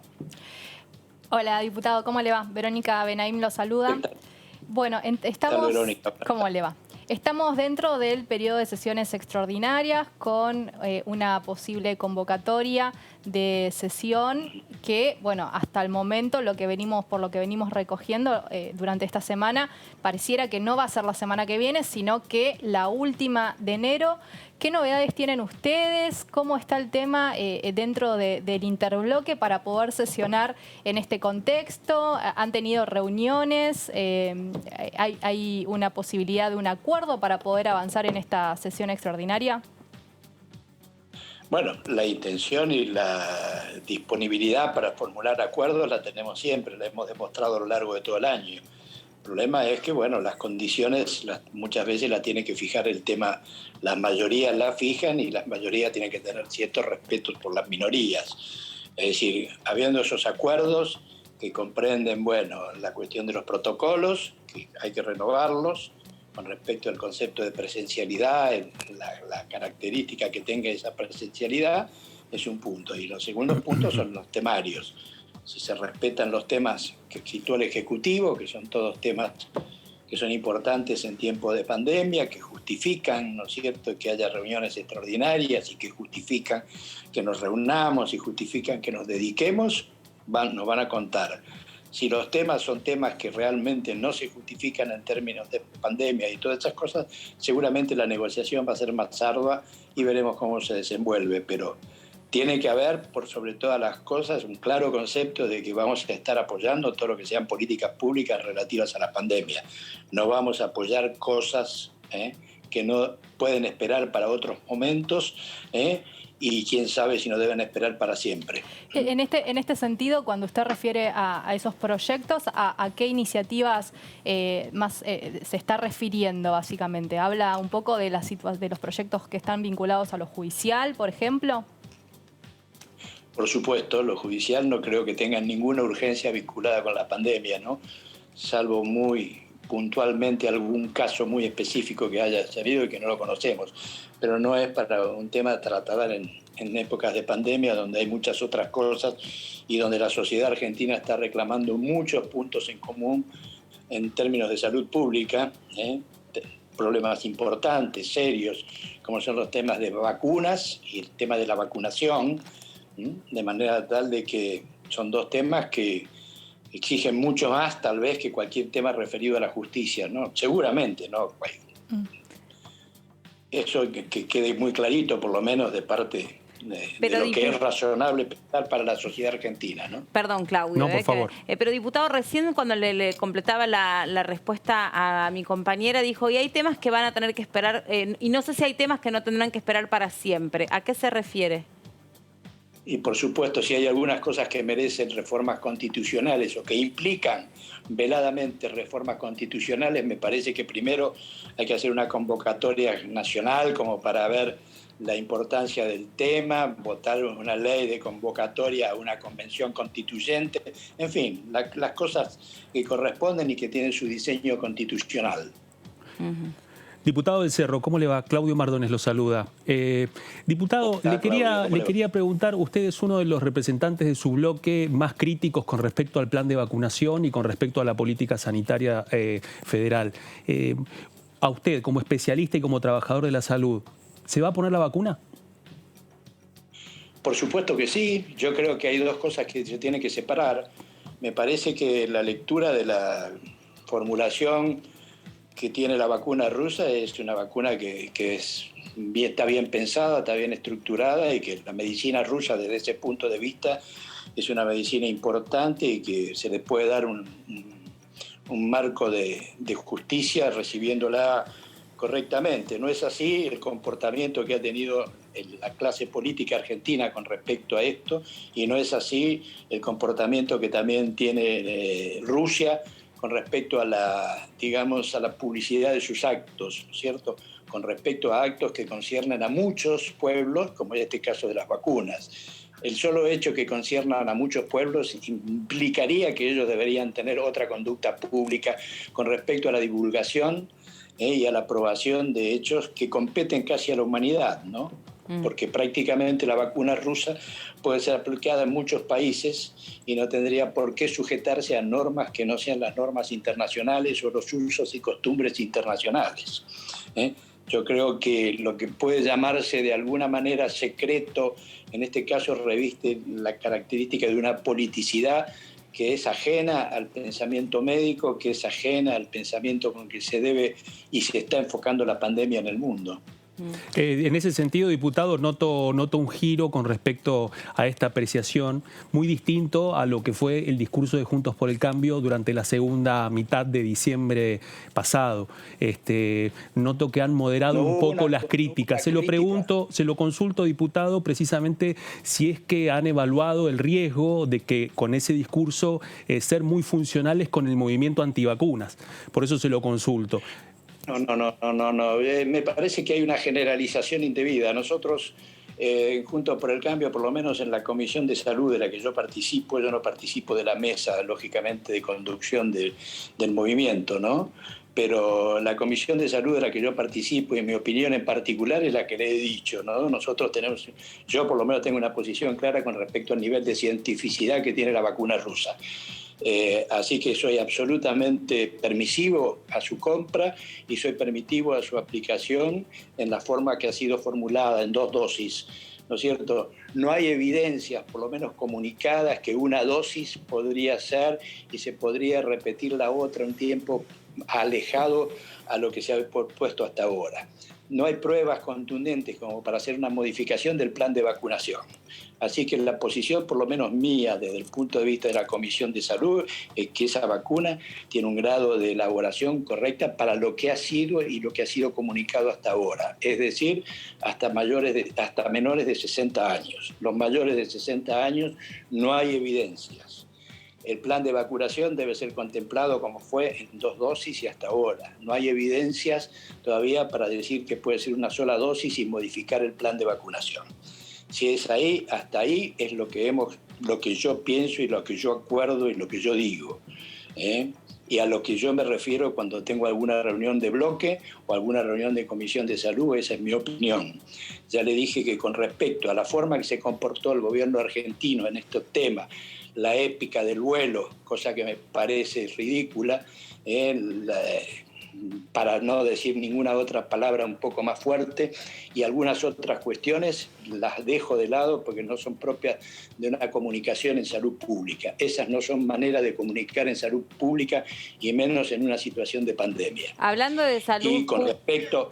Hablando de salud pública y de comunicación, discúlpeme, diputado, si quiere complete lo que estaba diciendo porque me parece que le faltaba una parte. No, que le decía que el mismo juicio me merece la conducta de la Unión Soviética, de Rusia, con respecto a al secretismo que rodea algunos de los aspectos de la comunicación de ellos con respecto a la evolución de los distintos protocolos en funcionamiento, cosa que no ayuda, como le digo, a que países que tenemos, que hicimos compras, nos sintamos cómodos como para llevar adelante toda la comunicación de vida que se lo merecen las poblaciones, ¿no?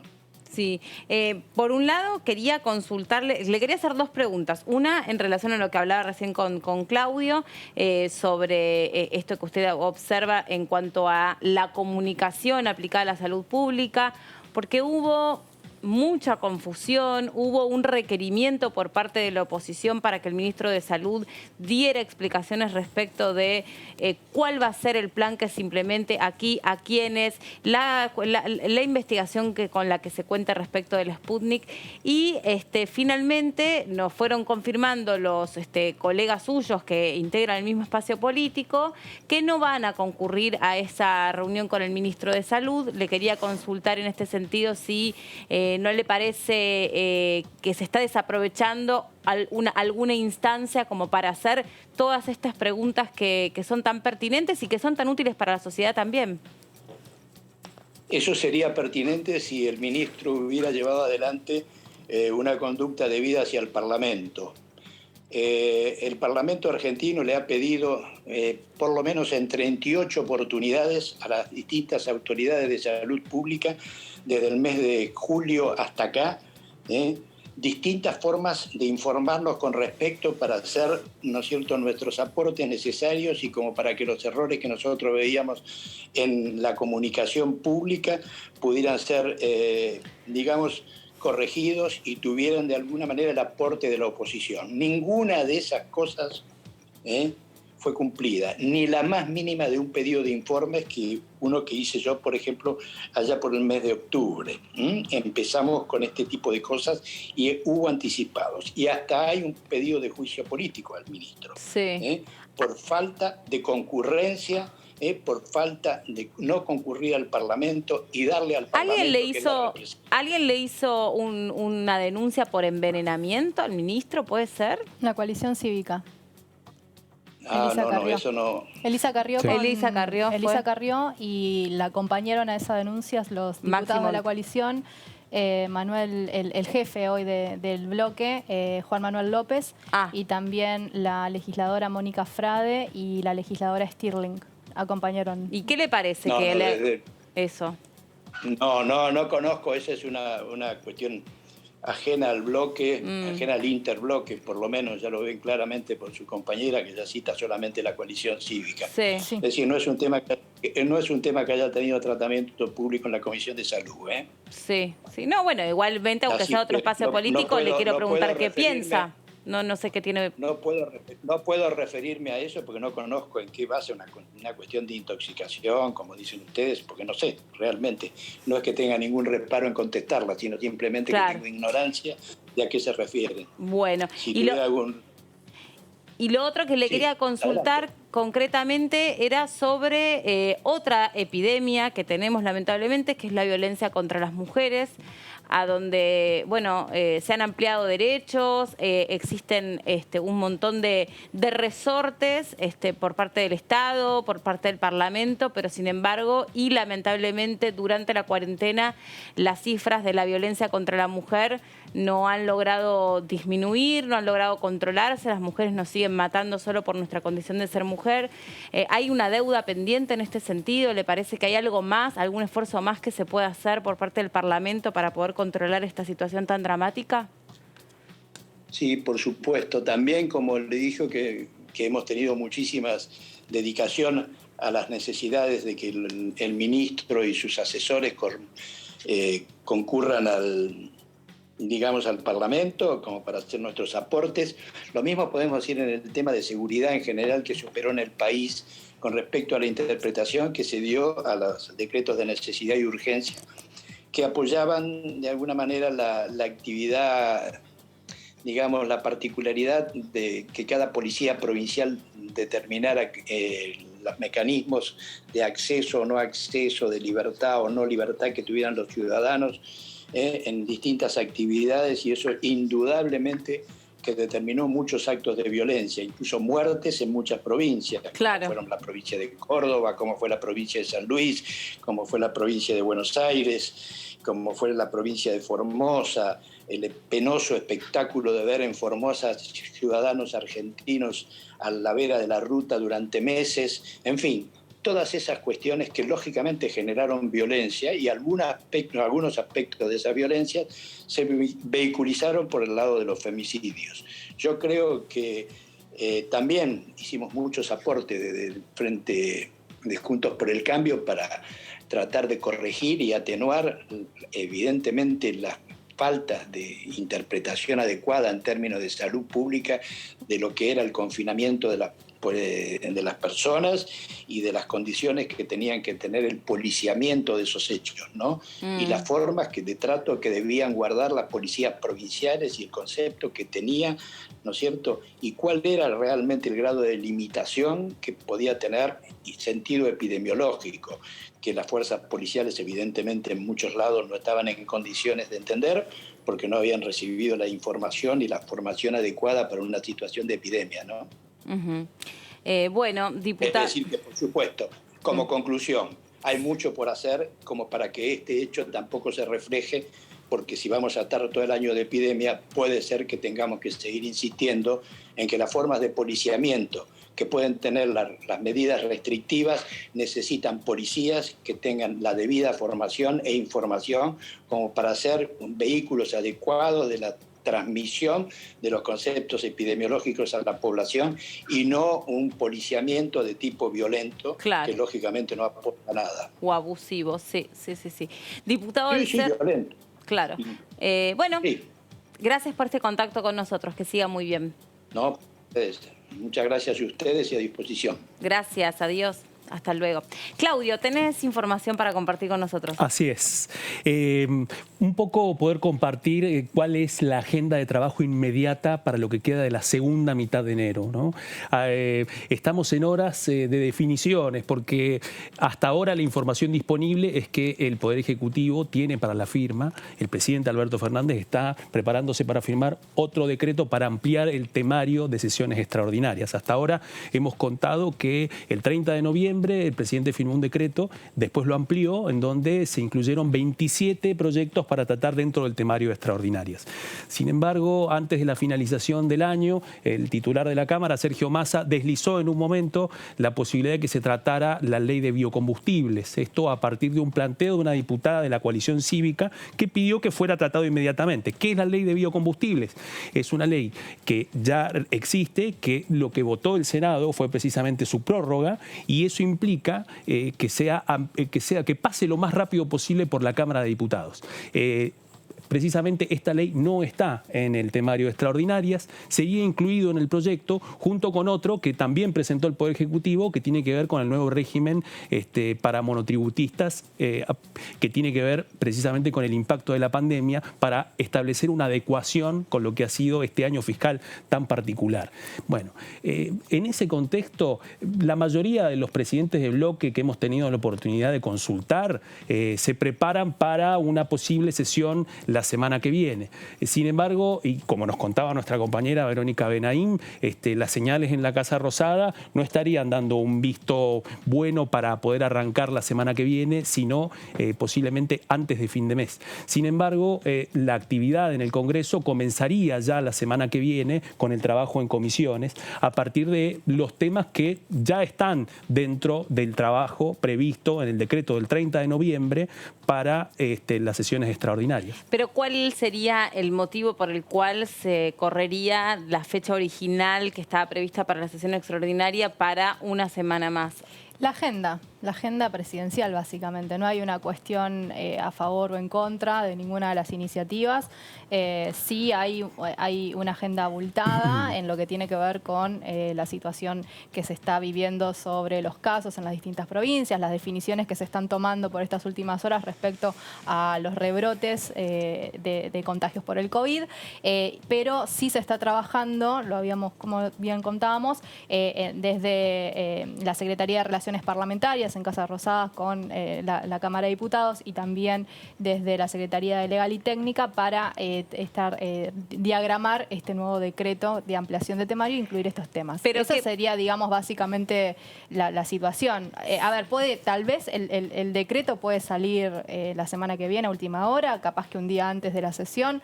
Lo que pasa es que hasta el momento no hay una definición concreta y esto sí atrasa la sesión que estaba pensada para el 20 de enero por una cuestión de que los legisladores tendrían que venir, tendrían que viajar, prepararse, ¿no? Pero ¿qué pasa si esos temas de ampliación del temario quedan excluidos y se avanza con los que quedaron pendientes del año pasado y ya? Bueno, ese es el plan B, que va a comenzar en comisiones a partir del lunes. El lunes empieza el trabajo en comisiones para los temas que ya están en el temario. Uno de esos tiene que ver con la ley de etiquetado. A ver, eso. Quiero yo saber, entonces, ese etiquetado es... el presupuesto a ciencia y tecnología, ese proyecto ya tiene dictamen, está listo. Está listo para pasar para en llegar al recinto, exactamente. Eso te iba a decir. Sí. Ni necesitarían pasar por comisión. No, está bien. ¿Y cuál otro tema más? Bueno, ahí la incógnita tiene que ver con uno que no está en el decreto, pero que implica una serie de negociaciones que están recién comenzando y que tienen que ver con los cambios en el régimen de monotributo. Sí, ¿y por qué no lo dejan para más adelante? Bueno, es que ahí hay dos cuestiones. Primero, el deseo del Ejecutivo es poder contar con esa herramienta fiscal lo más pronto posible. Ahora, la gran pregunta es si el oficialismo tiene el consenso suficiente como para que el proyecto, como llegó del Ejecutivo, pueda prosperar lo más rápido posible. Al parecer, hay algunos planteos de aliados del oficialismo y también de la oposición como para poder introducir cambios, y eso también sería una de las señales que obligan a tomar un poco más de tiempo antes de llegar al momento de incluir ese tema dentro de un nuevo temario. Convengamos que también para el Ejecutivo definir un temario que ya hasta ahora tiene 27 proyectos, de los cuales por lo menos 10 ya han sido transformados en ley, muchos de ellos muy importantes, como interrupción voluntaria del embarazo. Pero es una apuesta muy importante del Ejecutivo de poder incluir nuevos proyectos que después en el proceso de extraordinarias no prosperen. En la reunión que hubo, sí. pero de Alberto Fernández con el oficialismo, ahí en esa reunión, ¿él qué dijo? Quiero que vayan... Bueno, ahí al revés, los diputados le dijeron ciencia y tecnología, queremos que entre. Y al revés, el presidente, ¿qué les dijo? El presidente pidió específicamente reforma judicial en ese momento, Bueno, pero ya es un hecho que reforma judicial no va a ser tratado en extraordinarias. Incluso tanteando a los legisladores del Frente de Todos, saben que no es un tema para incorporar, lo venimos contando, y que seguramente va a ser algo que Alberto Fernández mencione en su discurso de inicio de aperturas de las sesiones ordinarias. Otro de los temas que puede estar mencione listo, como que inste a eso. Exactamente, claro, y además puede ser...